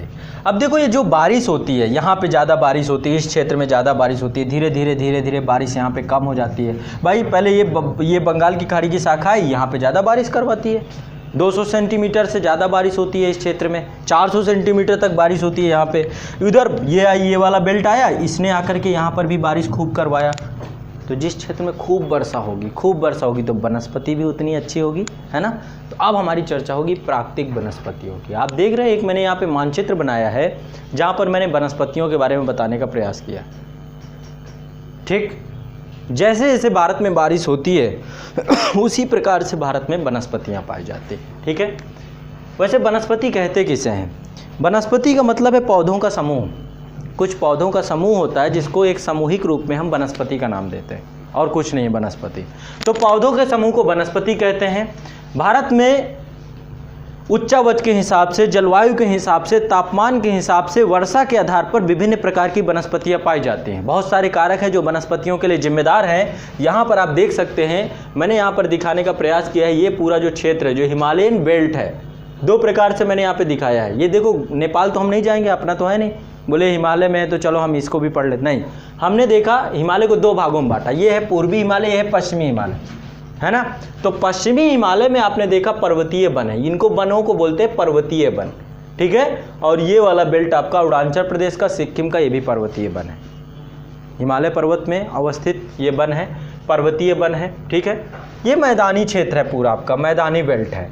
और ये पूरा देखिए जो भारत आता है ये उष्णकटिबंधीय क्षेत्र पर आता है। दो तरीके के वन होते हैं, पौधे होते हैं, एक होते हैं जो अपनी पत्तियां गिराते हैं, एक होते हैं जो अपनी पत्तियां नहीं गिराते, है ना। पत्तियां गिराना चाहिए, जैसे ठंडियों में नहीं नहाना चाहिए। कुछ पौधे हैं जो कभी नहीं नहाते हैं, एक ही प्रकार के कपड़े पहने रहते हैं। कुछ हैं अपना बदलते रहते हैं, कुछ हैं अभी जैसे बसंत ऋतु आएगी इसके बाद पूरे कपड़े उतार देंगे, इसके बाद फिर नई नई पत्तियां लगती हैं। तो यहाँ पर ये पूरा जो बेल्ट है आपका, यहाँ पर ये पूरा जो बेल्ट है, यहाँ पे ज़्यादा बारिश होती है। तो यहाँ पर जिस प्रकार के वन पाए जाते हैं इनको बोलते हैं सदाबहार वन। यहाँ पर सदाबहार हमेशा एक जैसे रहते हैं, कहते हैं सुख में, दुख में, जय में, पराजय में, लाभ में, हानि में एक जैसी परिस्थिति में जो बना रहे वो सदाबहार वन होते हैं, है ना। तो यहाँ पर सदाबहार वन है। सदाबहार वन जो होते हैं इनका एक टेम्परेचर है 24 डिग्री सेंटीग्रेड टेम्परेचर हो, पहली बात। 200 सेंटीमीटर से ज़्यादा वर्षा होनी चाहिए इस क्षेत्र में, ठीक है। 200 सेंटीमीटर से अधिक वर्षा होनी चाहिए। यहाँ पे घने वन होते हैं, सघन वन। अभी कभी ईश्वर करे आप यूपीएससी में सेलेक्ट हो जाएं और सेलेक्ट होने के बाद पोस्टिंग पढ़े पहली ही मेघालय कैडर मिल जाए, पता चला अजगर पाँव के नीचे से निकल गया, है ना। तो वहाँ पे घने वन होते हैं, ठीक है, बहुत घने घने वन होते हैं। और यहाँ पे 45 से 60 मीटर ऊंचे वृक्ष पाए जाते हैं, ऊंचे ऊंचे पौधे वहाँ पर होते हैं, ठीक है। तो ये आपका सदाबहार वन है। सदाबहार वनों में यदि हम वनस्पतियाँ देखें किस तरीके के पेड़ इस क्षेत्र में पाए जाते हैं, पहली बात ये वर्ष भर हरे रहते हैं। यहाँ पर जो वृक्ष पाए जाते हैं इन वृक्षों में बांस आता है, ताड़ आता है, महोगनी आता है, रोजवुड आता है, बेत आता है, इस प्रकार के कुछ वृक्ष पाए जाते हैं। ठीक है, ये सदाहार वृक्ष होता है। दूसरे नंबर पे आते हैं वो वृक्ष जो समय के साथ साथ क्या करते हैं, अपनी पत्तियां गिरा देते हैं। इनको मानसूनी वन कहते हैं, मानसूनी वनस्पतियां, या फिर इनको बोलते हैं हम, दूसरा नाम देते हैं उष्णकटिबंधीय पतझड़ वन, है ना। नीम को देखो, नीम क्या करता है, एक समय बाद पूरा जो है अपनी पत्तियां गिराया, फिर नई पलकें फूटती हैं। आम के साथ भी यही होता है ना, नई नई कोपलें फूटती हैं। जैसे ही कोयल आती है तो चालू हो जाता है उनका।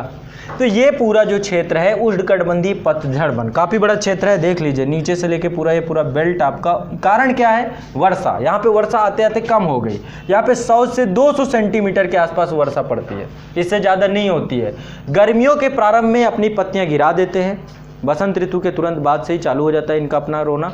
ठीक है, इसके बाद जो है इसमें जो वन पाए जाते हैं कौन कौन से हैं, पहला है आपका आम है, हर्ड है, बहेरा है, साल है, सागौन है, शीशम है, चंदन है। ये वाला क्षेत्र है, यहाँ पे चंदन पाया जाता है ना, चंदन आपका। ठीक है, चलो आगे बढ़ते हैं। तो ये हो गए आपके उष्णकटिबंधीय पतझड़ वन। कारण क्या है, वर्षा की कमी। ठीक है, और तापमान, जलवायु सब में परिवर्तन हो रहा है। इसके बाद इधर आते आते और वर्षा खत्म। एक तो अरब सागर की शाखा को राजस्थान भाव नहीं देता, और दूसरा जो है इधर आते आते पानी खत्म हो जाता है बंगाल की खाड़ी की शाखा का। ठीक है भाई, बंगाल की खाड़ी कहाँ तक बरसा आएगी, बिहार ही पूरा पानी ले लेता है ना। कोसी नदी को देखते हो ना, पूरा पानी कहती इधर ही दबा के जाओ। और फिर इसके बाद जो है इधर आते आते यूपी छोड़ता नहीं है। आपको पता है उत्तर प्रदेश में सबसे कम वर्षा कहाँ होती है, जगह का नाम बताओ उत्तर प्रदेश में कौन सी, भगवान कृष्ण की जन्मस्थली मथुरा। मथुरा में सबसे कम बारिश होती है। ठीक है, मैं सोच रहा था आप लोग पापियों की धरती का नाम लोगे। यहाँ बारिश नहीं होती। गाजियाबाद में कहाँ बारिश हुई, कोई था इस मानसून की एक ही बार भीगने का मौका मिला हो, है ना। तो ये पूरा जो है यहाँ पे आते थे बारिश बिल्कुल ख़त्म हो जाती है। तो यहाँ पे 50 सेंटीमीटर से कम वर्षा होती है एक तरह देखा जाए। तो यहाँ पे जो वनस्पति होती है बेचारी क्या करे, एक तो वैसे भी पानी नहीं है ना, तो पानी नहीं है। दूसरा पशु, उनको भी पानी नहीं मिल रहा, तो पत्तियों से ही पानी मिलेगा। पशुओं के लिए क्या है, तो पशु तो हर जगह है, पशु नहीं तो इंसान ही पशु है, तो पत्तियों से ही पानी मिलेगा। तो यहाँ के जो जितने भी वृक्ष होते हैं बहुत समझदार होते हैं, वो क्या करते हैं अपने पत्तियों में कांटे निकाल लेते हैं, अब खाओ। ठीक है, तो वाष्पीकरण कम हो पत्तियों के कारण, जानते हैं कांटे से क्या वाष्पीकरण की प्रक्रिया कम हो जाती है। पता चला जितना पानी ज़मीन से मिला नहीं उतना भगवान टैक्स के रूप में, है ना, होता है ना, जितनी कमाई नहीं उतना सरकार को टैक्स दे रहे हैं। तो यहाँ पे अपना ये सब टैक्स चोरी करने के लिए पत्तियों से कांटे निकल आते हैं। वाष्पीकरण की प्रक्रिया को कम करने के लिए, पशुओं से अपने आप को बचाने के लिए यहाँ की वनस्पति मांसल होती है। कभी आप उसको उठा के देखिएगा नागफनी को, बिल्कुल मस्त गद्देदार, सो जाओ बस कांटे ना हो, है ना। तो यहाँ पर कटीली वनस्पति पाई जाती है। यहाँ पे बबूल, खजूर, नागफनी, बेर, रीठा, करील, है ना, इस तरीके के क्षेत्र यहाँ पर पाए जाते हैं। ये आपकी कटीली वनस्पति है, ये इस क्षेत्र में पाई जाती है। राजस्थान हो गया, गुजरात का सेक्शन है। ठीक है, इधर आपका ये पूरा जितना बेल्ट है जिसमें बारिश नहीं होती। चलिए यहाँ पे देखिए, ये वृष्टि छाया प्रदेश वाला क्षेत्र, ये भी बेचारा, यहाँ पे भी बारिश नहीं होती, तो यहाँ की वनस्पति भी कटीली ही होती है। तो दो जगह पे हमारे पास जो वन है ये उष्णकटिबंधीय कांटेदार वन कहलाते हैं। देखो सब उष्णकटिबंधीय है, भारत है ही उष्णकटिबंध में। उष्णकटिबंध क्या है, 0 से 30 डिग्री का बेल्ट उष्णकटिबंध कहलाता है।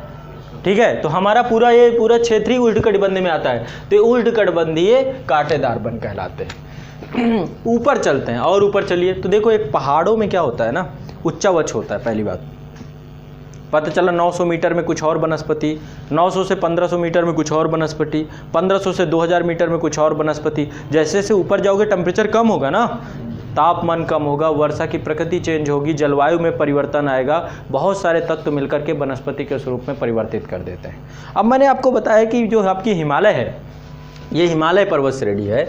हिमालय को मैंने दो भागों में बांटा, पश्चिमी हिमालय, पूर्वी हिमालय। अब मुझे खुद बताओ, पश्चिमी हिमालय को ज़्यादा बारिश मिलती है कि पूर्वी हिमालय को?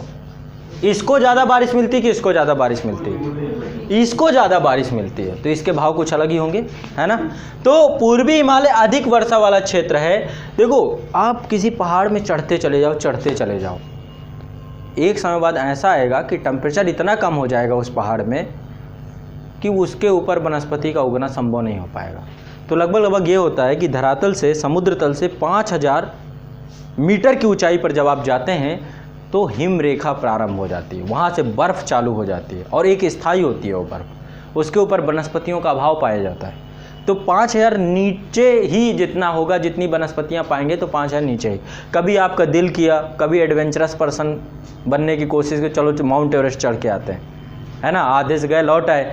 तो माउंट एवरेस्ट जब आप चढ़ोगे तो आप देखोगे पहाड़ों में कुछ अलग प्रकार की वनस्पति, कुछ नहीं तो वैष्णो माता तो सब जाओगे, है ना, माउंट एवरेस्ट तो अलग ही बात है। तो वहाँ पर आप देखोगे अलग अलग प्रकार की वनस्पति, जैसे जैसे आप चढ़ाई पे बढ़ते जा रहे हो वैसे वैसे वनस्पति के स्वरूप में परिवर्तन आता जा रहा है। होता क्या है, 0 डिग्री 900 मीटर तक वाला जो क्षेत्र होगा इसको उपोष्ण वनस्पति कहते हैं। जब पहाड़ों में आप चढ़ोगे तो 900 मीटर तक का क्षेत्र जो होता है इसको उपोष्ण वनस्पति कहते हैं पश्चिमी हिमालय में। यहाँ पे वृक्ष और झाड़ियाँ आपको खूब देखने को मिलेंगी, ठीक है, वृक्ष और झाड़ियाँ देखने को मिलेंगी। दूसरा, 900 मीटर से 1800 मीटर वाले क्षेत्र में कुछ परिवर्तन आ जाएगा। यहाँ पर आपको चीड़, साल, शीशम, जामुन, बैर, इसके भी बहुत सारे पौधे देखने को मिलेंगे। इसको बोलते हैं उष्णकटिबंधीय वनस्पति। तो यानी कि देखो 900 से लेके 1800 मीटर में ये उष्णकटिबंधीय वनस्पति के रूप में ही काम कर रहा है, क्योंकि यहाँ का तापमान, यहाँ की वर्षा का वितरण, यहाँ पे सब जो है वो परिस्थितियाँ विद्यमान है कि यहाँ पे शीशम, जामुन, बेर, साल, चीड़, इसके जो है वृक्ष मिल जाए। लेकिन जैसे और ऊपर चढ़ते हैं हम, 1800 मीटर से 3000 मीटर में चढ़ते हैं तो यहाँ पे शीतोष्ण वनस्पतियाँ पाई जाती है, थोड़ा ठंड बढ़ जाती है। और जब ठंड बढ़ेगी तो क्या होगा, बर्फबारी होगी। बर्फबारी से अपने आप को बचाने के लिए, मान लो बर्फ़ है मेरे सर पे गिरना शुरू हो जाए, है ना, तो क्या होगा, अब पता चला मेरा सर और चौड़ा हो थोड़ा सा तो ज़्यादा गिरेगी इसके ऊपर। यदि मेरा सर नुकीला हो जाए तो कभी गिरेगी कभी नहीं गिरेगी, बचूंगा ज़्यादा। तो पौधे अपने आप को नुकीले आकार का बना लेते हैं। पता चला वहाँ नीम का पेड़ हो तो 2 दिन में गंजा हो जाए, है ना, सारी पत्तियाँ गिर जाएं एक बर्फबारी में। तो वहाँ के पेड़ क्या करते हैं, अपने आप को नुकीला बना लेते हैं, कैनोपी के आकार का। आप देखते होंगे चीड़, देवदार, ये सब नुकीले टाइप की वनस्पति होती है। बर्फ़ गिरी, बगल से पूरा सड़क के नीचे आ जाओ भाई। वहाँ पे मकान भी कुछ ऐसे बनते, स्लोपदार मकान। आप सोचे कि घर पे गए वहाँ बढ़िया, अरे छत जाना है, छत घूमना, वहाँ के लोग छत नहीं जाते, होती नहीं तो जाएंगे कहाँ से, है ना। वो कैनोपीदार जो होते हैं कि बर्फ़ गिरे और फिसल के नीचे आ जाए। पता चला आपके घर की छत आप छत के नीचे, छत आपके ऊपर, इतनी बर्फ़ ऊपर आ चुकी है। तो यहाँ पे ये पूरा जो सेक्शन है इसको समझने का प्रयास करते हैं। यहाँ पर चीड़, देवदार, पाइन, वर्च, शीतोष्ण वनस्पति यहाँ पर देखने को मिलती है। लेकिन जैसे ही और ऊपर जाते हैं हम लोग, ठीक है, जैसे ही और ऊपर जाते हैं 3000 मीटर से 5000 मीटर के बीच में, तो यहाँ पे अल्पाइन वनस्पतियाँ देखने को मिलती हैं। अल्पाइन वनस्पतियों में सिल्वर, जूनिफर, ठीक है, इस तरीके के पौधे पाए जाते हैं। और जब हम 4800 से 500 मीटर के बीच में होते हैं तो यहाँ पे टुंड्रा वनस्पति पाई जाती है। टुंड्रा वनस्पति में छोटे छोटे, एक तो पहली बात वृक्षों की छोटे छोटे होते हैं, और यहाँ पर जो वनस्पतियाँ हैं घास होती है, झाड़ियाँ होती हैं, फूल के छोटे छोटे पौधे होते हैं, बस है। कुटाज नामक पौधा एक होता है ना। तो ऐसे बहुत सारे जो है लाइकेंस, ठीक है, ये सब पाए जाते हैं। 5000 से ऊपर बर्फ़ चालू हो जाती है, इसको हिम रेखा बोलते हैं 5000 मीटर को। और इसके ऊपर वनस्पति विहीन क्षेत्र होता है, वनस्पति होती ही नहीं, ठीक है। तो पहाड़ों पे एक अलग तरीके का स्वरूप हमें देखने को मिलता है। जैसे जैसे हम पहाड़ों के ऊपर चढ़ते जाएंगे हमें वनस्पति, तो यहाँ पे पर्वतीय वन जो होते हैं ये एक प्रकार के वन नहीं होते हैं। हर एक 100 मीटर, 200 मीटर, 500 मीटर, 1000 मीटर में इनके वनों के स्वरूप का चेंज होता जाएगा, ठीक है। वहाँ पे जाएं, बोले एक जैसे वृक्ष नहीं मिल रहे हैं। हमारे गांव में तो ऐसे थे, हमारे गांव में तो सब एक जैसे थे। तो ये गांव नहीं आपका, ये पहाड़ी क्षेत्र है। पहाड़ी क्षेत्रों की अलग तरीके की वनस्पति होती है। आपके गांव का जो भी पहाड़ होगा उस पर चढ़िएगा, वहाँ पे भी आप यही चीज़ पाएंगे, ठीक है। ऊंचाई के साथ साथ पर्वतीय क्षेत्रों में वनस्पतियों के प्रकार में परिवर्तन आता है, ठीक है। सबसे नीचे जो वाला क्षेत्र होगा उष्णकटिबंधीय वनस्पति, ठीक है। उससे नीचे वाले क्षेत्र में जाएंगे तो उससे ऊपर शीतोष्ण वनस्पति, उसमें जाएंगे तो अल्पाइन वनस्पति, फिर टुंड्रा वनस्पति, इसके बाद हिमरेखा, और फिर वनस्पति विहीन क्षेत्र, ठीक है। तो ये आपकी पर्वतीय क्षेत्र है जहाँ पे ओक, देवदार, वर्च, मैपल, फर, स्प्रूस, चीड़ और ब्लू पाइन, ये जो पेड़ यहाँ पे पाए जाते हैं, ये हो गए आपके पर्वतीय वन, ठीक है। ये आपका पश्चिमी है, ये आपका पूर्वी है। ठीक, ये ज़्यादा वर्षा वाला क्षेत्र है, ये कम वर्षा वाला क्षेत्र है, दोनों में अंतर है थोड़ा सा, इसकी ऊंचाई और इसकी ऊंचाई में अंतर है। चलो बाद में उसकी चर्चा करेंगे हम लोग जब डिटेल से चीज़ों को पढ़ेंगे। आगे बढ़ते हैं, नेक्स्ट अगला है आपका अनूप वन। अनूप के नाम से कुछ याद थोड़ा ना आ रहा है, हाँ? अनूप जलोटा तो नहीं याद आ रहा है किसी को। तो अनूप वन जो है ये मैंग्रोव वन के रूप में भी इनको जाना जाता है। देखो ऐसे पौधे जो अत्यधिक लवणता, ज्वार भाटा, तेज हवा के झोंकों से जो दिन रात अधिक गर्मी से रूबरू होते रहते हैं, वो अनूप जलोटा में, है ना, अनूप वनों में परिवर्तित हो जाते हैं। ठीक है, यहाँ पे मैंग्रोव वनस्पति पाई जाती है। ये दलदली भूमि में जीवित रह सकते हैं।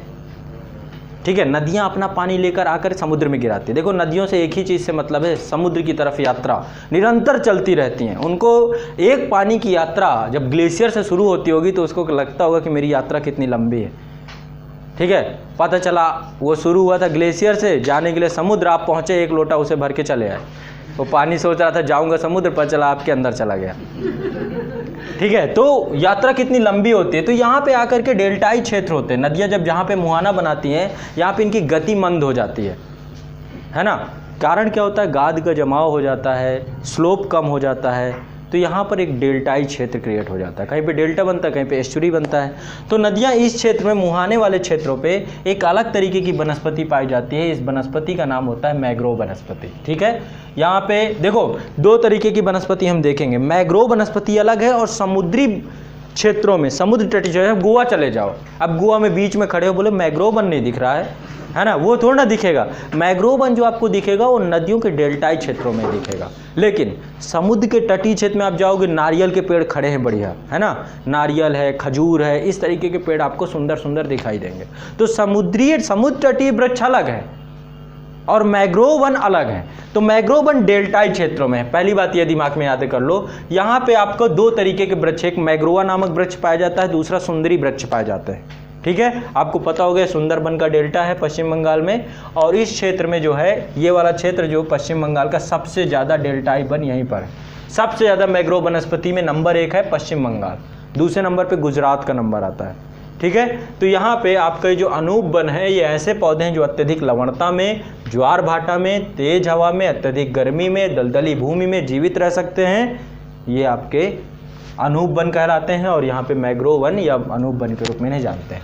जो समुद्री तटीय क्षेत्रों में होते हैं, यहाँ पे नारियल पाया जाता है, ताड़ पाया जाता है ना, नारियल, ताड़। इसके अलावा बहुत सारे नदियाँ होती है, नदी होती है ना, नदियों के किनारे किनारे तटों में भी बहुत सारे वृक्ष पाए जाते हैं। नदियों के तटों, जैसे इमली है ना, इमली आपका ज़्यादातर होगा, जैसे कोई नहर है या नदी है, नाला है, उसके आसपास जो है आपको इमली का पेड़ दिख जाएगा। इमली हो गया आपका, पानी तो नहीं आ रहा है, खैर है, झाड़ है, झाड़ झंकार बहुत सारे, वो सब नदी है। तो ये आपका जो है कंप्लीट मेरी बात हो गई आपसे वनस्पतियों से। एक बार फिर से मैं आपको बता दूं, सबसे पहले मैं आप लोगों को बताया ये सदाहरित वन है जो हमेशा एक जैसे रहते हैं। दूसरे आपके ये वाला क्षेत्र जो है पर्णपाती बने के रूप में होते हैं, गर्मियों के प्रारंभ में अपनी पत्तियां गिरा देते हैं, ये कभी भी अपनी पत्तियां नहीं गिराते। ठीक है, इसके बाद ये आपके पर्वतीय वन होते हैं। यहाँ पर ये आपके कटीली झाड़ियाँ हैं, कटीली वन है, राजस्थान वाला क्षेत्र, सबका क्षेत्र डोनेट है, कहाँ पे कौन सी चीज़ें हैं, ये कहाँ पे भी कटीले वन है। और इस क्षेत्र में भी देख रहे हैं, ये पश्चिमी घाट और ये पूर्वी घाट है, तो यहाँ पर भी सदाहरित वन है, क्योंकि वर्षा बहुत होती है। जहाँ पे बारिश ज़्यादा हो रही है, तापमान है 24 डिग्री सेंटीग्रेड, वहाँ पे आपके इस तरीके के वन पाए जाते हैं। ठीक है, चलो मैंग्रोव और अनूप वनों के बारे में भी चर्चा हो गई। तो हमारी अभी तक चर्चा हो गई मिट्टियों से संबंधित, हमारी चर्चा हो गई मानसून से संबंधित, हमारी चर्चा हो गई वनस्पतियों से संबंधित। अब अगली चर्चा मैं आप लोगों से जो करूँगा, चूँकि वनों की बात हुई है तो जनजातियों की बात ना हो तो ये बहुत गलत हो जाएगा, है ना, जल जंगल ज़मीन। तो सबसे पहले मुझे बताइए कि जनजातियों को आदिवासी नाम देने का एक, जनजातियों के पितामह है, किसे कहा जाता है, ठक्कर बप्पा। है क्या कोई यहाँ पे किसी जनजाति से, है? अच्छा, नाम पता है, मैंने लगा शायद कोई एसटी कैटेगरी भी हो यहाँ पे। तो अनुसूचित जनजाति नाम बहुत बाद में है, तो संविधान का दिया हुआ नाम है, संविधान ने दिया। जनजातीय नाम संविधान में अनुसूची 5 में लिखा हुआ है। अनुसूची 5 के अनुसार जो है, जो आपके असम, मेघालय, त्रिपुरा, मिजोरम, इनको छोड़ करके बाकी जितने भी क्षेत्र हैं जहाँ पे जनजातियाँ रहती हैं, राष्ट्रपति महोदय के पास है कि उनको एक विशेष प्रशासित क्षेत्र के रूप में क्रिएट कर सकें, चिन्हित कर सकें। है ना। और बाद में अनुसूची 6 के तहत असम, मेघालय, त्रिपुरा, मिजोरम वहाँ के जनजातीय क्षेत्रों का प्रशासनिक स्वरूप विस्तृत किया जाता है ताकि उनके कल्चर को, संरक्षण को। देखो जनजातियाँ वास्तव में देखा जाए तो बहुत सारी नस्लें होती है। जब शुरुआत हुई होगी मानव सभ्यता की तो बहुत सारी नस्लें हैं। भारत में कौन कौन से हैं?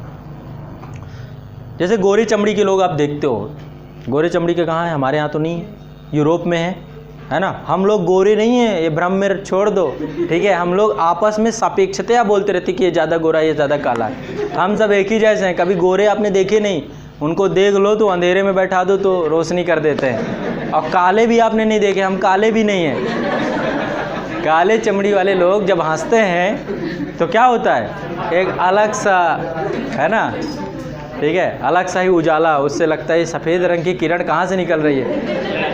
ब्लैक होल नाम सुना है?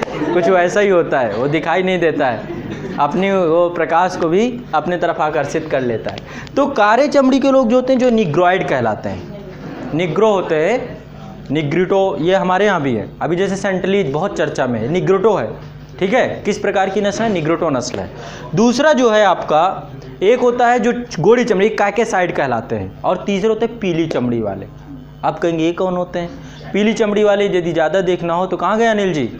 नेपाल में, है ना, पीली चमड़ी के लोग। असम वाला क्षेत्र उधर है, मंगोलाइड बोलते हैं इनको, ठीक है। तो अलग अलग नस्लें होती है।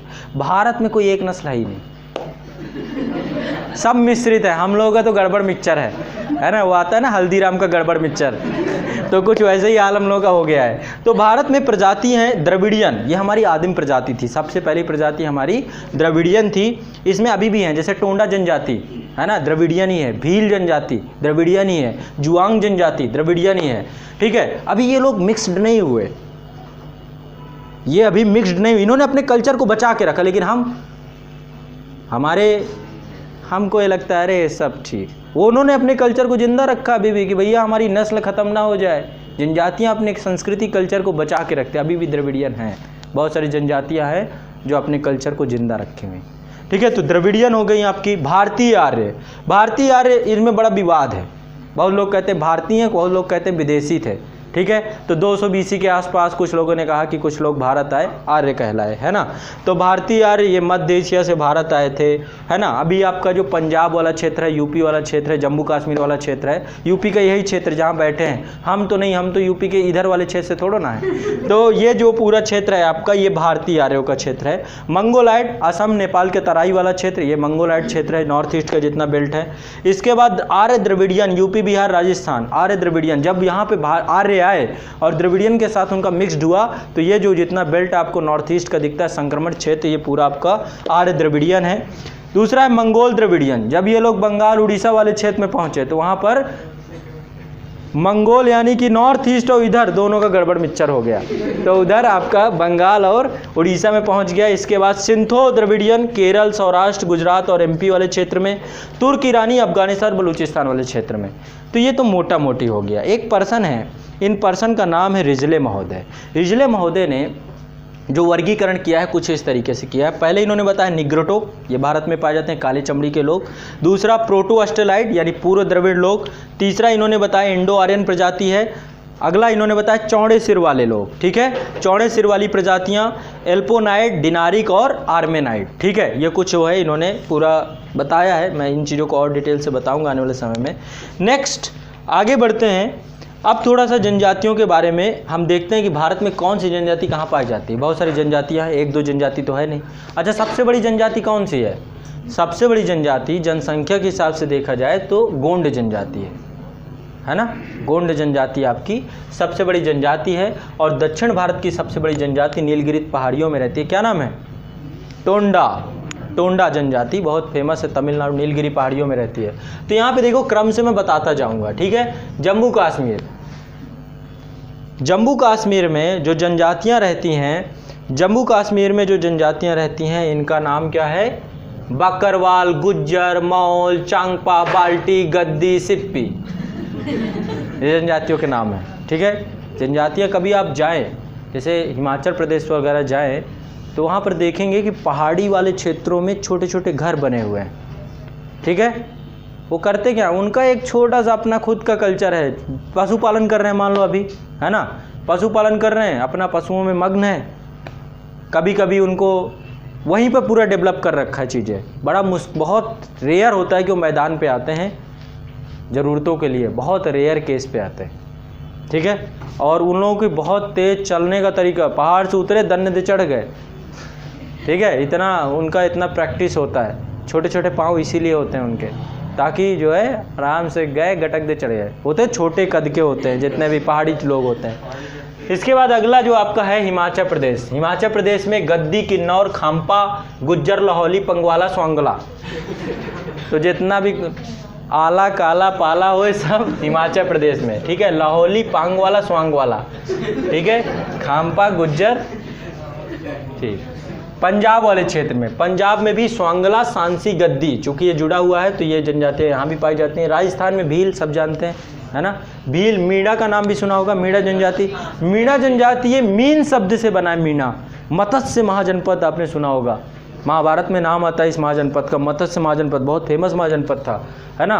और विराट नगर, राजधानी विराट शासक था, तो उसी से ही ये निकला मीणा शब्द, ठीक है, मत्स्य महाजनपद से जुड़ा हुआ है इसका। गसारिया जनजाति, बंजारा, बंजारा तो सब जानते हैं, है ना, गानों में सुना होगा खूब नाम।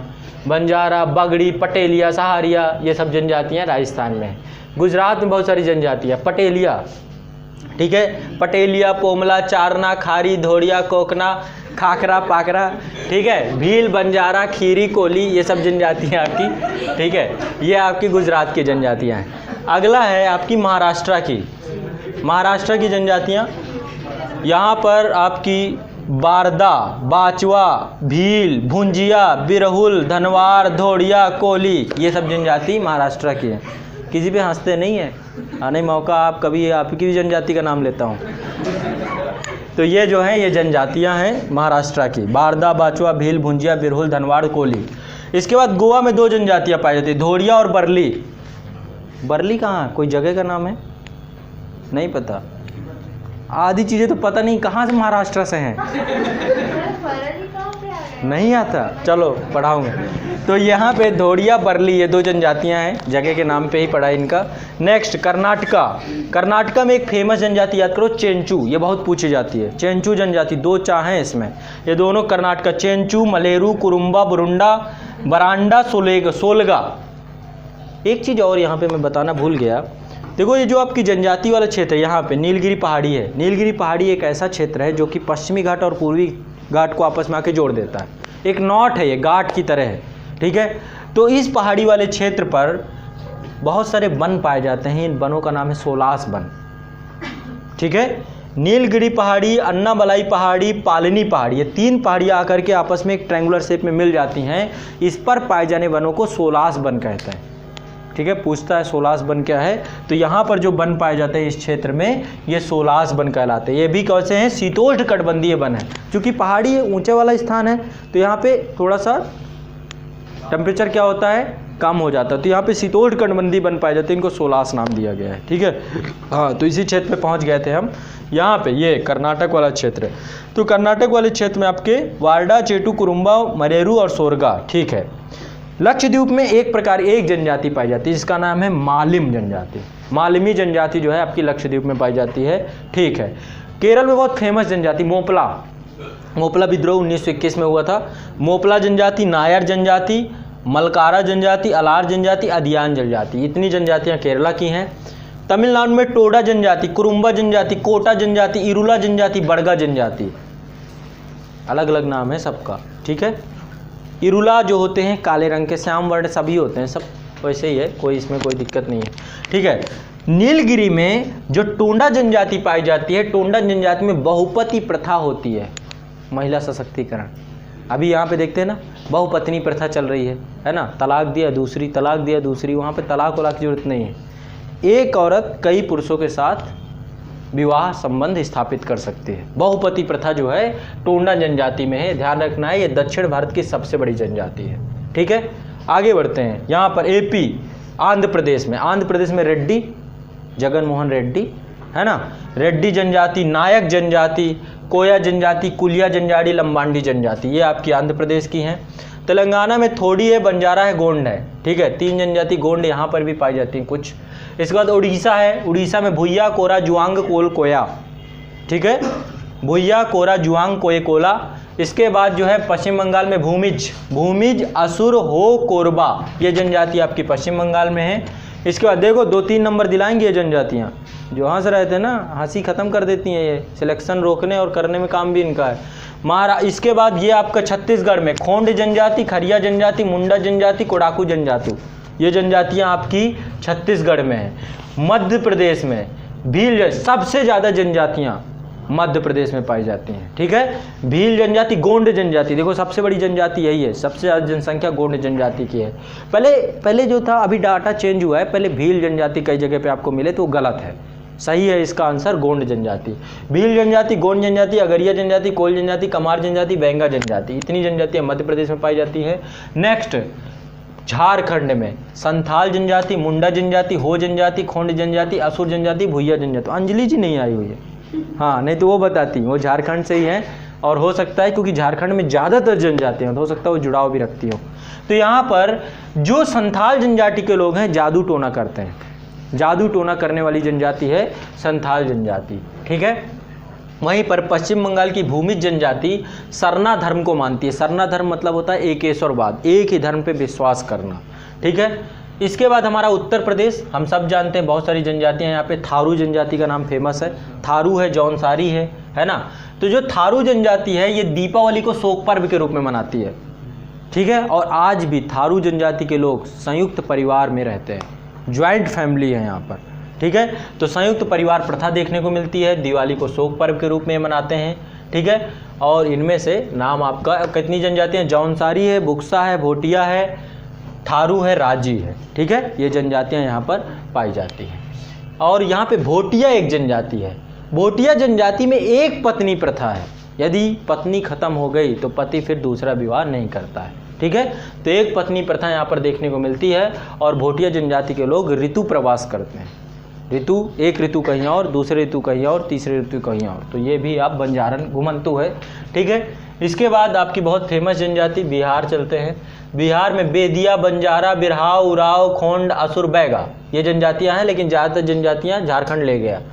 अगला है यहाँ पे सिक्किम वाला, सिक्किम की जनजातियां आती हैं, लेपचा, भूटिया, शेरपा, इतनी जनजातियां याद कर लीजिए। लेपचा जनजाति, भूटिया, भोटिया और भूटिया में अंतर है, ठीक है। भूटिया, बाईचुंग भूटिया कौन थे अभी तक? फुटबॉलर थे, बहुत फेमस पर्सनालिटी हैं। तो भाईचुंग भूटिया जो थे इसी क्षेत्र से थे। लेपचा, भूटिया, शेरपा, ठीक है। इसके बाद जो है आपका ये उत्तराखंड से भी जनजातियाँ पूछता है, जौनसारी, बुक्सा, भोटिया, थारू, जो जनजातियाँ आप उत्तर प्रदेश में देखें, चूँकि सेमी क्षेत्र है तो पहाड़ी क्षेत्र है, यहाँ पर जनजातियाँ जौनसारी, बुक्सा, भोटिया। इनमें से जौनसारी जो जनजाति है ये पितृसत्तात्मक समाज को प्रदर्शित करती है। यहाँ पे अभी भी पितृसत्ता, जैसे पितृसत्ता पैट्रियार्की है ही है, लेकिन ज़्यादातर जनजातियों में आप देखेंगे कि मातृसत्तात्मक समाज है, लेकिन इसमें पितृसत्तात्मक समाज देखने को मिलता है, ठीक है। नेक्स्ट, जो भूटिया जनजाति है पशुपालक समुदाय है, पशुपालन वैसे सभी करते हैं, ठीक है। नेक्स्ट आगे बढ़ते हैं, असम वाला क्षेत्र। असम में चकमा, मिकिर, बोरो, इन्हीं नाम से पहाड़ियाँ भी है ना। डाफला, मिरी, अबोर, मिसमी, मिकिर। तो डाफला, अबोर, मिरी, मिसमी ये सब अरुणाचल प्रदेश की जनजातियाँ, उन्हीं के नाम पे पहाड़ियों के नाम है। मैंने बताया था ना आपको, डीएम एम याद कर लीजिए। डाफला, मिरी, अबोर, मिसमी, ये जनजातियाँ अरुणाचल प्रदेश की हैं। डाफला, मिसमी, अबोर और एक सांगपो जनजाति है। यहाँ पे नदी आती है ना, ब्रह्मपुत्रा नदी, जिसको तिब्बत में सांगपो कहते हैं, उसी के नाम पे ही ये जनजाति का नाम रखा गया है, ठीक है। तो यहाँ पर असम में है चाकमा, मिकिर, बोरो, और यहाँ पर है डाफला, मिसमी, अबोर।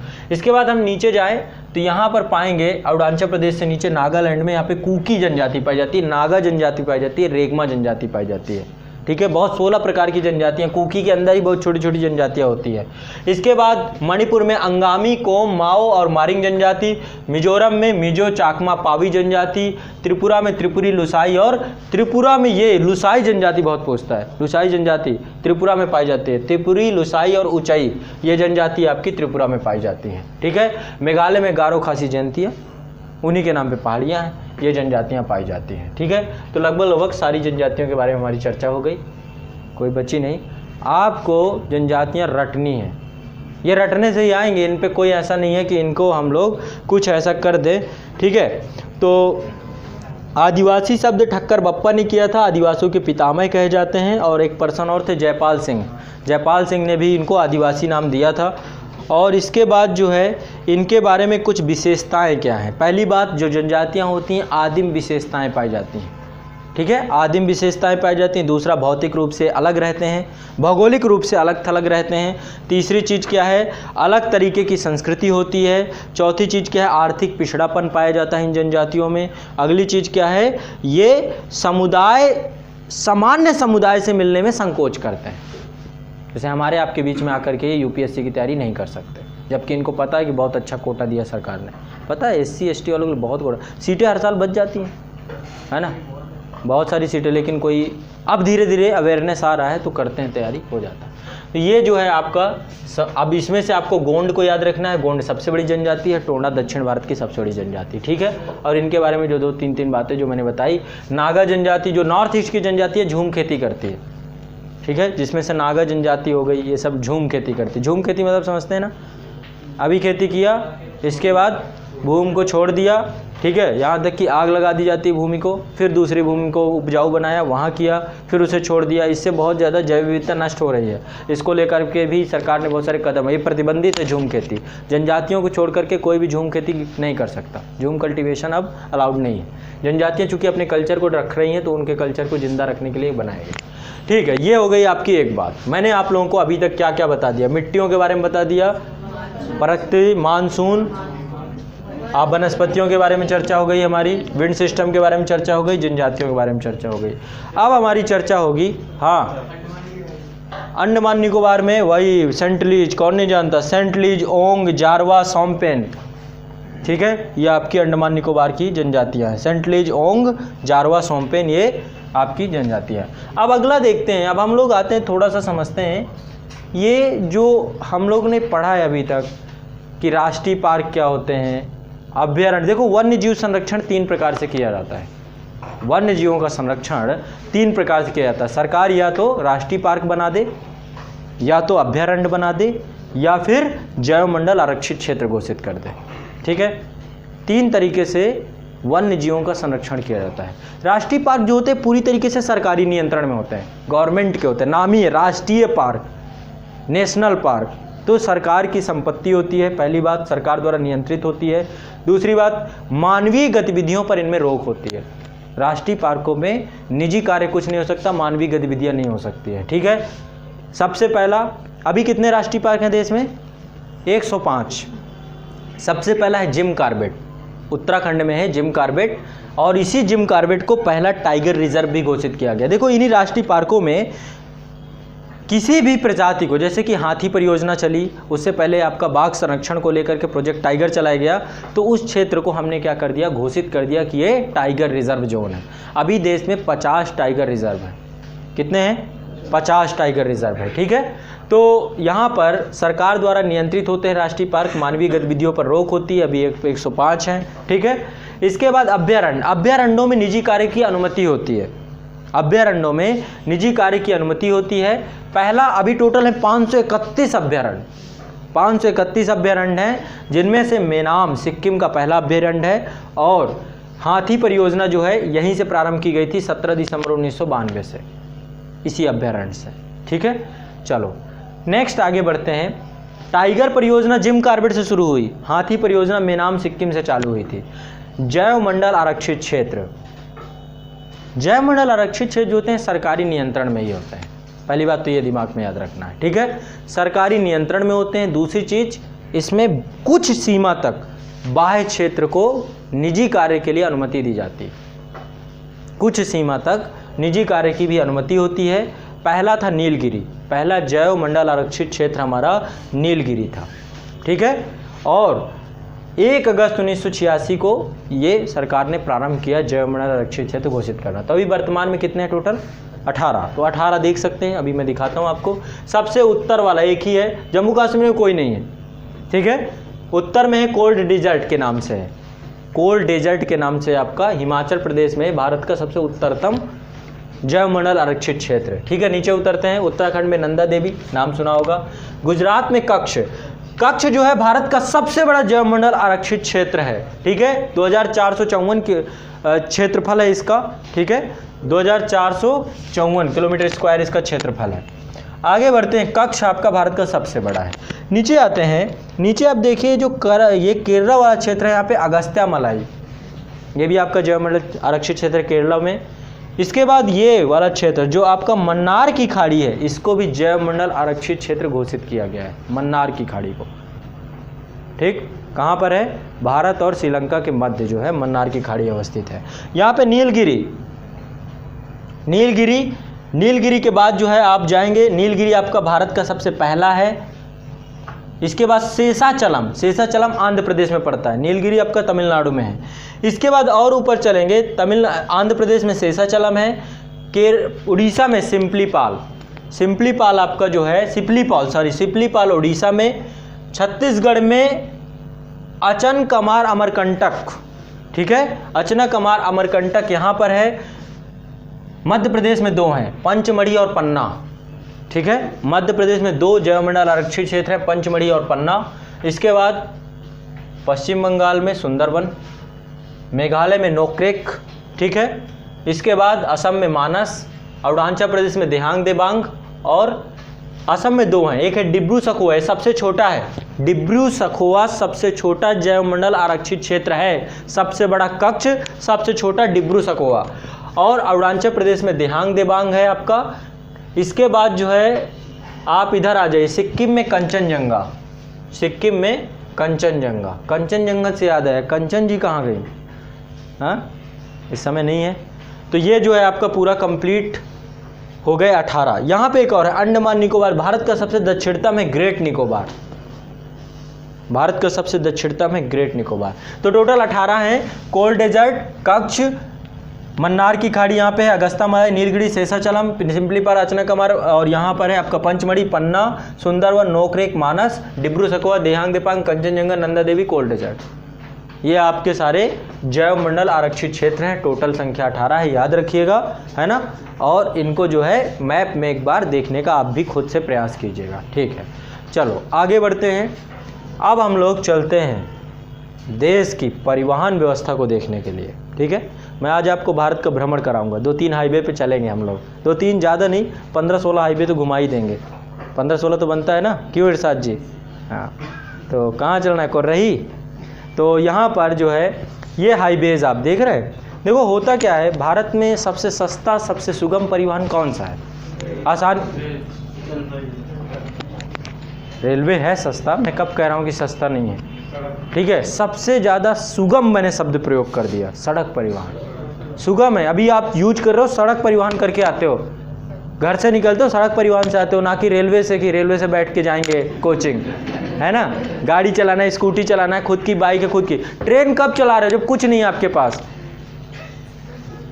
जिस दिन गाड़ी हो गई ना, जिनके पास 6-6 कारें हैं, उनसे पूछिए कि ट्रेन के शक्ल नहीं देखते हो, वो लंबी यात्राएं करते हैं, वो एरोप्लेन से जाते हैं, दरअसल वायु परिवहन सोचते हैं, ठीक है। तो सबसे सस्ता सुगम ये परिवहन जो आपका है, ये है आपका जो 3 तरीके के राष्ट्रमार्ग है, एक है राष्ट्रीय राजमार्ग, ठीक है, दूसरा है राजमार्ग, तीसरा है सीमावर्ती सड़कें। सीमा मतलब बॉर्डर में भी सड़कें बनाई गई हैं। 2 संगठन काम करते हैं इसके लिए, एक है भारतीय राष्ट्रीय राजमार्ग प्राधिकरण NHAI, ठीक है, भारतीय राष्ट्रीय राजमार्ग प्राधिकरण, इसका काम है सारे हाईवेज बनाना। जैसे आपका ये गया है NH91, ठीक है, जितने highways NH34, NH24, NH1, NH2, जितने नेशनल हाईवेज हैं, ये बनाता है भारतीय राष्ट्रीय राजमार्ग प्राधिकरण। लेकिन सीमाओं में जो राजमार्ग बने हैं, सीमाओं में जो बने, इनको बनाता है सीमा सड़क संगठन, बॉर्डर रोड ऑर्गेनाइजेशन, ठीक है। सीमा सड़क संगठन जो है ये आपका ये बनाता है। तो कहीं ना कहीं पे आप एक समझ सकते हैं, राष्ट्रीय राजमार्ग 2 अथॉरिटियों के पास है, भारतीय राष्ट्रीय राजमार्ग प्राधिकरण और सीमा सड़क संगठन, ठीक है। राजमार्ग भी है, बहुत सारे राज्य महामार्ग हैं और सीमावर्ती सड़कें, ठीक। अब हम लोग इनके बारे में थोड़ा सा चीज़ों को समझते चले जाएंगे। बहुत सारे सड़कों का जो है विकास किया गया, स्वर्णिम चतुर्भुज परियोजना। अच्छा, कोई बताएगा स्वर्णिम चतुर्भुज परियोजना कब शुरू की गई थी, किसने शुरू किया था? अटल बाबा की देन है ये। अटल जी ने 1998 में प्रारंभ किया था स्वर्णिम चतुर्भुज। देख रहे हैं, एक यहाँ पे चौकोर प्रकार से आपको दिख रहा होगा, दिल्ली को कोलकाता, दिल्ली को मुंबई, मुंबई को चेन्नई, चेन्नई को कोलकाता से, ये एक जोड़ता हुआ स्वर्णिम चतुर्भुज गलियारा डेवलप किया। फिर उत्तर से दक्षिण कॉरिडोर, पूरब से पश्चिम कॉरिडोर, है ना, पोरबंदर से सिलचर जो है ये अभी डेवलप हुआ है, ठीक है, ये बीच में जाकर के झांसी में आपस में काटता है। तो शुरुआत करते हैं, पहले चलते हैं दिल्ली से अमृतसर। तो जब आप दिल्ली से अमृतसर जाओगे तो नेशनल हाईवे 1 पे होगे, अटारी बॉर्डर जाते हैं ना, बाघा बॉर्डर, है ना, तो यही है आपका नेशनल हाईवे 1। तो जब आप जाएंगे तो रास्ते में जालंधर पड़ेगा, तो यदि मैंने अपनी गाड़ी मोड़ दी जालंधर से जम्मू कश्मीर की तरफ तो मैं नेशनल हाईवे 1A में पहुंच जाऊंगा, ठीक है। तो जालंधर से उड़ी सेक्टर को जोड़ता है नेशनल हाईवे 1A, ठीक है। दिल्ली से अमृतसर को जोड़ता है नेशनल हाईवे 1 और जालंधर से उड़ी को जोड़ता है नेशनल हाईवे 1A। आसान है, कुछ नहीं है ना। फिर तुरंत वापस दिल्ली आए अपना बैक गियर लगा के, है ना। दिल्ली में आते ही हम कोलकाता को निकल गए, नेशनल हाईवे 2 में होंगे हम। रास्ते में कानपुर मिलेगा, इलाहाबाद मिलेगा, फतेहपुर मिलेगा, बनारस मिलेगा, घूमते घूमते निकल गए, है ना। तो हम जो दिल्ली से कोलकाता का रूट करते हैं नेशनल हाईवे 2 पे होते हैं। काफ़ी लंबा है, काफ़ी बड़ा है। इसके बाद दिमाग खसका, दिल्ली से जा रहे हैं हम लोग कोलकाता वाले रूट में, आगरा से हमने मोड़ दिया, बोले मुंबई चलेंगे। तो आगरा से हमने जैसे ही यू टर्न मारा तो हम मुंबई पहुंच गए। तो नेशनल हाईवे 3 आपका आगरा से मुंबई को जोड़ता है, ठीक है। नेशनल हाईवे 3 जो है आगरा को मुंबई से जोड़ता है, कोई दिक्कत। और मुंबई पहुंचते, जब मुंबई पहुंच गए और ये दिल में लगा कि दिल्ली भी हुआ है, कोलकाता भी हुआ है, तो अब चेन्नई तो बनता है ना, है ना। तो फिर नेशनल हाईवे 4 पकड़ लिए। जैसे ही नेशनल हाईवे 4 पहुंचे तो मुंबई से चेन्नई को जोड़ने वाला हाईवे नेशनल हाईवे 4 है, ठीक है। एक बार फिर से समझो, कुछ नहीं है इसमें। सबसे पहले नेशनल हाईवे 1 है। 1 कहाँ है? अमृतसर, दिल्ली से अमृतसर को जोड़ता है। 2 क्या है? दिल्ली से कोलकाता को जोड़ता है। 1 और 2 दोनों को जोड़ दीजिए, ग्रांड ट्रैक रोड बन जाएगी शेरशाह सूरी की, है ना। तो ग्रांड ट्रैक रोड क्या है? नेशनल हाईवे 1 से लेकर के नेशनल हाईवे 2, इन दोनों को जोड़ दीजिए तो ये दोनों जीटी रोड है। कोई पूछे जीटी रोड क्या है? National highway 1+2। कहाँ से कहाँ? अमृतसर से कोलकाता, शेरशाह सूरी ने डेवलप किया था, लॉर्ड डलहौजी के काल में पूरा हुआ, ये पूरा कंप्लीट, ठीक है। तो ये जो है आपका नेशनल हाईवे 2 था। 3 कहाँ है? हमने दिल्ली के बाद आगरा पहुँचे, आगरा से मुड़ गए मुंबई, ठीक है। तो आप नेशनल हाईवे 2 पे पहुँच गए। इसके बाद क्या है? मुंबई से चेन्नई 4, है ना। और 5 जाना है तो चेन्नई से कोलकाता, टटी टट वहीं से हमने सोचा चलो कोलकाता भी चले जाते हैं, तो यहीं चेन्नई से कोलकाता गए, नेशनल हाईवे 5 पहुँच गए। तो 1 2 3 4 5 याद हो गए। पहला गया आपका दिल्ली से, दूसरा गया आपका दिल्ली से कोलकाता, तीसरा गया आपका आगरा से मुंबई, चौथा गया आपका मुंबई से चेन्नई, 5वां गया चेन्नई से कोलकाता। ये जो आपका, देखिए फिर से अब और समझते हैं। आगरा से मुंबई को जोड़ने वाले हाईवे को नेशनल हाईवे 3 कहते हैं, लेकिन मेरा मन करे कि मैं दिल्ली से आगरा क्यों जाऊं, मैं टसन में आ जाऊं, है ना। तो सरकार ने कहा कि कोई बात नहीं, टेंशन ना लो, नेशनल हाईवे 8 बना दिया गया आपके लिए, NH 8 में बैठ जाओ। लेकिन आप बोलोगे 6-7 कहाँ गए? 6-7 बाद में, पहले दिल्ली में ना हम। तो नेशनल हाईवे 8 में बैठे तो भी मुंबई पहुंच जाएंगे। तो NH 8 दिल्ली को मुंबई से जोड़ता है, नेशनल हाईवे 8 दिल्ली को मुंबई से जोड़ता है। चलो छोड़ो, पहले आप कंफ्यूज हो जाओगे। मैं कह रहा हूँ नेशनल हाईवे 6 में चलते हैं। 5 तक तो समझ में आ गया ना। 6 क्या है? यहाँ पे सूरत के पास एक जगह पड़ती है हजीरा, नेशनल हाईवे 6 हजीरा को कोलकाता से जोड़ता है। या आप 5 पहुँचे, 5 कोलकाता पहुँच गए।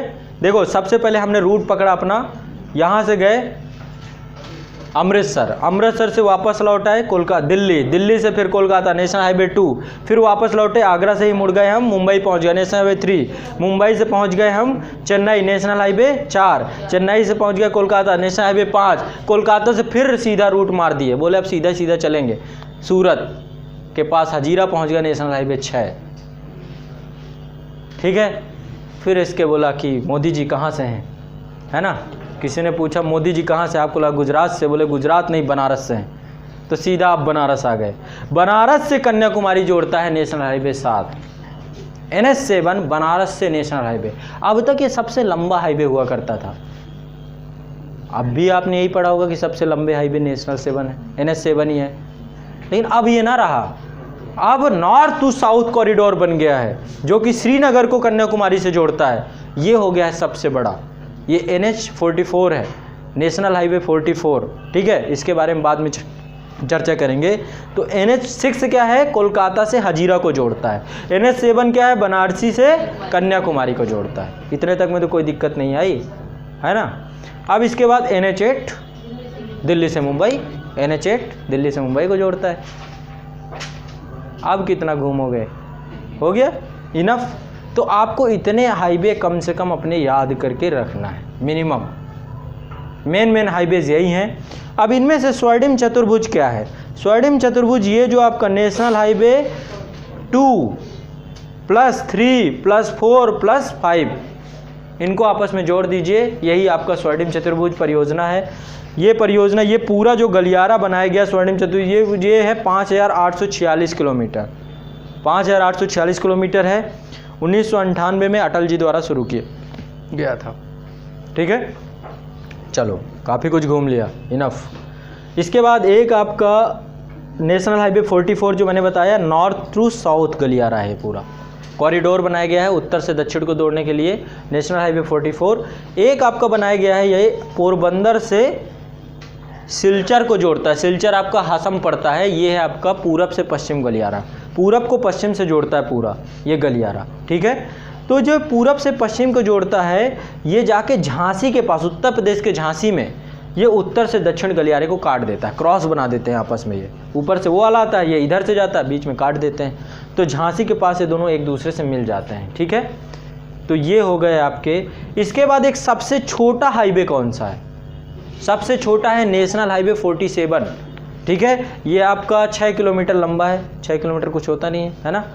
6 किलोमीटर हाईवे जो है आपका, ये आपका है सेलम, यहाँ पे पड़ता है तमिलनाडु में, सेलम से कोच्चि को जोड़ता है, सेलम से कोच्चि को जोड़ता है। विलिंगटन द्वीप है ना, विलिंगटन द्वीप में ही कोच्चि, वही उसी पे ही छोटा सा हाईवे बनाया गया है ये, ठीक है। तो ये आपका हो गया नेशनल हाईवे, ठीक है। तो ये आपको मैंने मेन बता दिए, बाकी बहुत बवंडर है, ज़्यादा बवंडर क्यों जानना, है ना। जितना कुछ जानना होगा इसी से जान लेगा, इनफ है।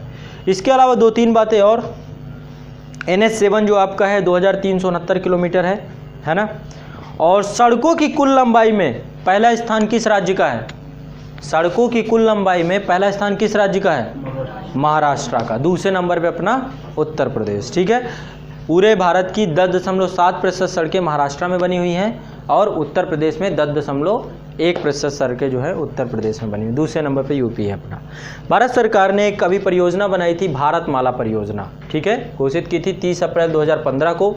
इसके अंतर्गत भारत के सभी तटीय नगरों को, जितने भी राजमार्ग हैं उनको 4 से 6 लेन का विकास करना है, ठीक है। 4 लेन से 6 लेन का उन्हें डेवलप करना है हमें, ठीक है। तो ये जो भारतमाला परियोजना है, ये सीमा यहाँ पर जो डेवलप की है, तटीय राज्यों को आपस में जोड़ने के लिए डेवलप की जा रही है, ठीक। चलो, तो ये हो गए मुझे लगता है हाईवेज के बारे में काफ़ी कुछ हमने समझ लिया। टोटल 75 राष्ट्रीय राजमार्ग है, जिनमें से 14 प्रस्तावित है, अभी बने नहीं हैं, बाकी कार्य जारी है। इसके अलावा हाँ ठीक, ये हो गया। अब आगे बढ़ते हैं। देखो अभी एक चीज़ और ध्यान रखना, किस हाईवे के बीच में क्या पड़ता है, ये भी थोड़ा सा आपको मैप में देख लेना है। जैसे कि आप यहाँ से चलेंगे, ये जो नेशनल हाईवे आपका NH5 है, बीच में विशाखापट्टनम है, भुवनेश्वर भी पड़ता है। किसको कौन क्या जोड़ रहा है, थोड़ा सा घूमने का शौक है, जानना है, परिवहन के बारे में आपको सब पता होना चाहिए। मैप में अपना देख लीजिए कौन सा कहाँ से रास्ता जाता है, ठीक। चलो, तो बिना घूमे हुए भी भारत को घूमा जा सकता है। इसके बाद आगे बढ़ते हैं। नेक्स्ट हम देखते हैं बंदरगाह। भारत में इस समय देखा जाए तो टोटल 13 बड़ा बंदरगाह हैं और 139 छोटे छोटे बंदरगाह हैं। 13 बड़े बंदरगाहों को मैंने यहाँ पर सारे दिखाने का प्रयास किया है। मैं सभी के बंदरगाहों को आपको दिखाऊं। बंदरगाहों का मुख्य प्रयोग होता है आर्थिक सशक्तिकरण को लेकर के। जो हम वैदेशिक व्यापार संबंध स्थापित करते हैं या अपने देश का आयात या निर्यात जो भी करना है हमें, बंदरगाहों की उसमें सबसे बड़ी भूमिका होती है। पोर्ट, यहीं पर ही माल उतरता है, यहीं से माल चढ़ता है, ठीक है। तो बंदरगाहों में आपका जो गुजरात वाला क्षेत्र है, गुजरात में बंदरगाह है जिसका नाम है कांडला बंदरगाह, ठीक है। ये एक ज्वारीय बंदरगाह है, ज्वार भाटा आते हैं ना, ठीक है, तो ज्वारी बंदरगाह है, कांडला। इसके बाद मुंबई सालसेट द्वीप पर अवस्थित है, ये भी एक बंदरगाह है, मुंबई भी एक बंदरगाह ही है। मुंबई बंदरगाह का बोझ कम करने के लिए एक और बंदरगाह उसी के पास बनाया गया जिसका नाम है जवाहरलाल नेहरू बंदरगाह। इसका दूसरा नाम है न्याहा सेवा, ठीक है। ये सबसे विशालतम कंटेनर वाला पत्तन है, बहुत व्यस्त है, बहुत ज़्यादा, इसने मुंबई के काफ़ी लोड को कम कर दिया। इसके बाद अगला है गोवा में है मरमू गोवा, ठीक है, जुआरी नदी के तट पर ये बना हुआ है मरमू गोवा। इसके बाद आप न्यू मंगलौर में है ये आपका बंदरगाह, कोचीन बंदरगाह, ठीक है, वेलिंगटन द्वीप पर अवस्थित है ये। इसको कोचीन को क्या बोलते हैं? अरब सागर की रानी, है ना, अरब सागर की रानी है ये, और इसको पूर्व का वेनिस भी कहा जाता है, ठीक है। नेक्स्ट तमिलनाडु में तूतीकोरिन, ठीक है, इसका दूसरा नाम है बीओ चिदम्बरम नगर ऐसे करके इसका दूसरा, पहले पुराना नाम था, अब तो तूतीकोरिन नाम हो गया। इसके बाद चेन्नई बंदरगाह, ठीक है, प्राकृतिक बंदरगाह है ये, यहीं से समुद्र तल नापा जाता है। भारत में समुद्र तल या भारत में किसी भी क्षेत्र को नापना है तो हम चेन्नई तट से ही नापते हैं। इसके बाद ऊपर चलते एन्नौर है, एन्नौर बंदरगाह। ऊपर जाइए विशाखापट्टनम, सबसे गहरा बंदरगाह है ये, आंध्र प्रदेश में अवस्थित है, एक प्राकृतिक बंदरगाह है। पाराद्वीप सबसे गहरा पोताश्रय है, पोताश्रय मतलब जो जलयान होते हैं आकर के जो खड़े होते हैं, तो सबसे गहरा पोताश्रय पारादीप, सबसे बड़ा गहरा बंदरगाह विशाखापट्टनम। ये क्वेश्चन आ चुका है 2016 PCS में, ठीक है। नेक्स्ट आगे बढ़ते हैं, हल्दिया तो छोटा है, कोलकाता एक बड़ा बंदरगाह है। कोलकाता आपका हुगली नदी के तट पर ही अवस्थित है, अंदर ही बनाया गया ये। तो ये आपके 13 बड़े बड़े बंदरगाह हैं। 13 बड़े बंदरगाहों को एक बार फिर देखता हूँ, कांडला, मुंबई, मरमू गोवा, न्यू मंगलौर, कोचीन, तूतीकोरिन, चेन्नई, एन्नौर, विशाखापट्टनम, पारादीप, कोलकाता, ठीक है। छोटे छोटे बहुत सारे बंदरगाह हैं, जैसे यहाँ पे मुंद्रा बंदरगाह है, ठीक है, यहाँ पे बेरी बंदरगाह है, ओखा बंदरगाह है, पोरबंदर है, बेरावल है, दाहेज है, हजारा है, ठीक है। ये सब छोटे छोटे बंदरगाह हैं। यहाँ पे आप आएंगे तो यहाँ पे कारवाड़ बंदरगाह है, कर्नाटक में ही पड़ता है। इसके बाद कालीकट बंदरगाह है, जहाँ पर कौन आया था? वास्को डी गामा, है ना। यहाँ पे एल्बलेथी करके ये भी कर्नाटका में केरला में पड़ता है। फिर तिरुवनंतपुरम ये भी बंदरगाह है। कन्याकुमारी भी एक बंदरगाह ही है। नागापट्टनम एक बंदरगाह है। कुट्टालुरु भी एक बंदरगाह है। पुदुचेरी बहुत इंपॉर्टेंट बंदरगाह है, प्राचीन काल में रोमन व्यापार यहीं से होता था, रुकमेड़ी नाम था इसका। पुदुचेरी बंदरगाह, ठीक है। तो ये सारे बंदरगाह हैं, ठीक है। बहुत सारे मछलीपट्टनम, काकीनाडा, ये सब बंदरगाह हैं। तो 13 बड़े बंदरगाह और 139 छोटे बंदरगाह। अब देखो सड़कों से बात बन नहीं रही है, सड़कें जो है देख रहे हो, ट्रैफिक परेशान हो जा रहा है। हम लोगों को प्राकृतिक नज़ारे चाहिए, तो हमने वाटरवेज डेवलप किए हैं। नेशनल हाईवेज तो ठीक है, वाटरवेज, नेशनल वाटरवेज भी डेवलप किए गए हैं। पहला नेशनल वाटरवेज जो डेवलप हुआ है NW1, ये आपका गंगा, भागीरथी और हुगली वाला जो पूरा सेक्शन है, इसको बोलते हैं, कहाँ से शुरू है? गंगा, इलाहाबाद से हल्दिया तक डेवलप किया गया है। हम देखो इतनी नदियां हैं, मानसूनी सदा नीरा नदियां हैं, यदि हम चाहें तो देश के अंदर बहुत ही अच्छा आंतरिक जल परिवहन डेवलप कर सकते हैं। अभी तक इच्छा शक्ति का अभाव रहा, कि संसाधनों का अभाव रहा, कि तकनीकी का अभाव रहा, हम ये कार्य नहीं कर पाए। लेकिन अब जो है सरकार इस पे काम कर रही है, और नदियों में जहाँ पर जो जलमार्ग जहाँ पर अवस्थित हैं, जो सुगम हैं, ठीक है, आंतरिक जल परिवहन के योग्य हैं, उन जगहों को नेशनल हाईवेज में कन्वर्ट किया। अभी टोटल संख्या कितनी है? 106, ठीक है। तो मैं 6 बड़े बड़े आपको अभी बताता हूँ। यहाँ पे नेशनल NW1 जो है आपका हल्दिया, ये इलाहाबाद से हल्दिया को जोड़ता है, ठीक है। हल्दिया को जोड़ता है, बीच में ही पटना पड़ेगा आपका। पता चला कुछ बार जो है आप बढ़िया आराम से बैठे हुए हैं, है ना, बोट में बैठे हुए हैं, आराम से मज़े लेते हुए आप पहुँच गए कोलकाता। इलाहाबाद से शुरू किया, कोई ट्रेन नहीं पकड़नी है आपको, टेंशन फ्री। और उसमें भी होगा जनरल बोगी, रिजर्वेशन, सब ऐसे सिस्टम उसमें भी बनाया जाएगा। पूरा वही सिस्टम अब धीरे धीरे डेवलप भी हो रहा है। तो यहाँ से आप जाएंगे, पटना पहुँचेंगे, पटना से फरक्का पहुँचेंगे, फिर कोलकाता, ठीक है, यहीं पे फिर हल्दिया पहुँच जाएंगे आप। फरक्का से एक कट जाता है। इसके बाद ये आपका हो गया गंगा नदी पे। ब्रह्मपुत्रा में नेशनल वाटरवेज 2 डेवलप किया गया है, सदिया से ढुबरी। सदिया असम में ही है, ब्रह्मपुत्रा यहाँ पे मैदानी क्षेत्र में बहती है, तो इस क्षेत्र में सदिया से धुबरी एक वाटरवेज डेवलप किया जा रहा है। इसके बाद नेशनल वाटरवेज 3 नेशनल वाटरवेज 3 आपका यहाँ पे है, कोट्टापुरम से लेकर के कोल्लम तक। यहाँ पे एक चमकारा नहर है, चमकारा नहर के ऊपर केरला में नेशनल वाटरवेज 3 डेवलप किया जा रहा है। इसके बाद चौथा जो आपका है, कृष्णा और गोदावरी नदी दोनों को जोड़ा गया है आपस में एक नहर के द्वारा, जिस नहर का नाम है मुक्ति वाला नहर, ठीक है, मुक्ति वाला झलेरू नहर, है ना। वो ये नदियां हैं आपस में जोड़ करके यहाँ से एक वाटरवेज डेवलप किया जा रहा है, नेशनल वाटरवेज 4, ठीक है। ये पुदुचेरी को काकीनाडा से जोड़ेगा, पुदुचेरी को काकीनाडा से जोड़ेगा, ठीक है। इसके बाद और आपका जो नेक्स्ट है नेशनल हाईवे 5, नेशनल वाटरवेज 5, ये आपका जोड़ रहा है तलचर को धमरा से, ब्राह्मणी नदी पे बन रहा है, उड़ीसा के ब्राह्मणी नदी पे तलचर को धमरा से जोड़ेगा, ठीक है। इसके बाद नेशनल वाटरवेज 6 जो है आपका बराक नदी पर है। बराक नदी आपकी ये जो मिजोरम मणिपुर वाला क्षेत्र है यहाँ पे बहती है, ये भांगा से लखीपुर को जोड़ेगी, ठीक है। तो 6 वाटरवेज भी डेवलप किए गए हैं। नेशनल वाटरवेज 1 ये गंगा से हल्दिया तक गंगा नदी पर ही है, ठीक है। दूसरा है सदिया से धुबरी, और तीसरा आपका मैंने बताया यहाँ पे चमकारा नहर है, कोट्टापुरम से कोल्लम, चौथा है काकीनाडा से पुदुचेरी, और पांचवा आपका कहाँ पर है, तलचर से धमरा, और ये है आपका छठवां भांगा से लखीपुर, ठीक है। तो ये आपके वाटरवेज हो गए।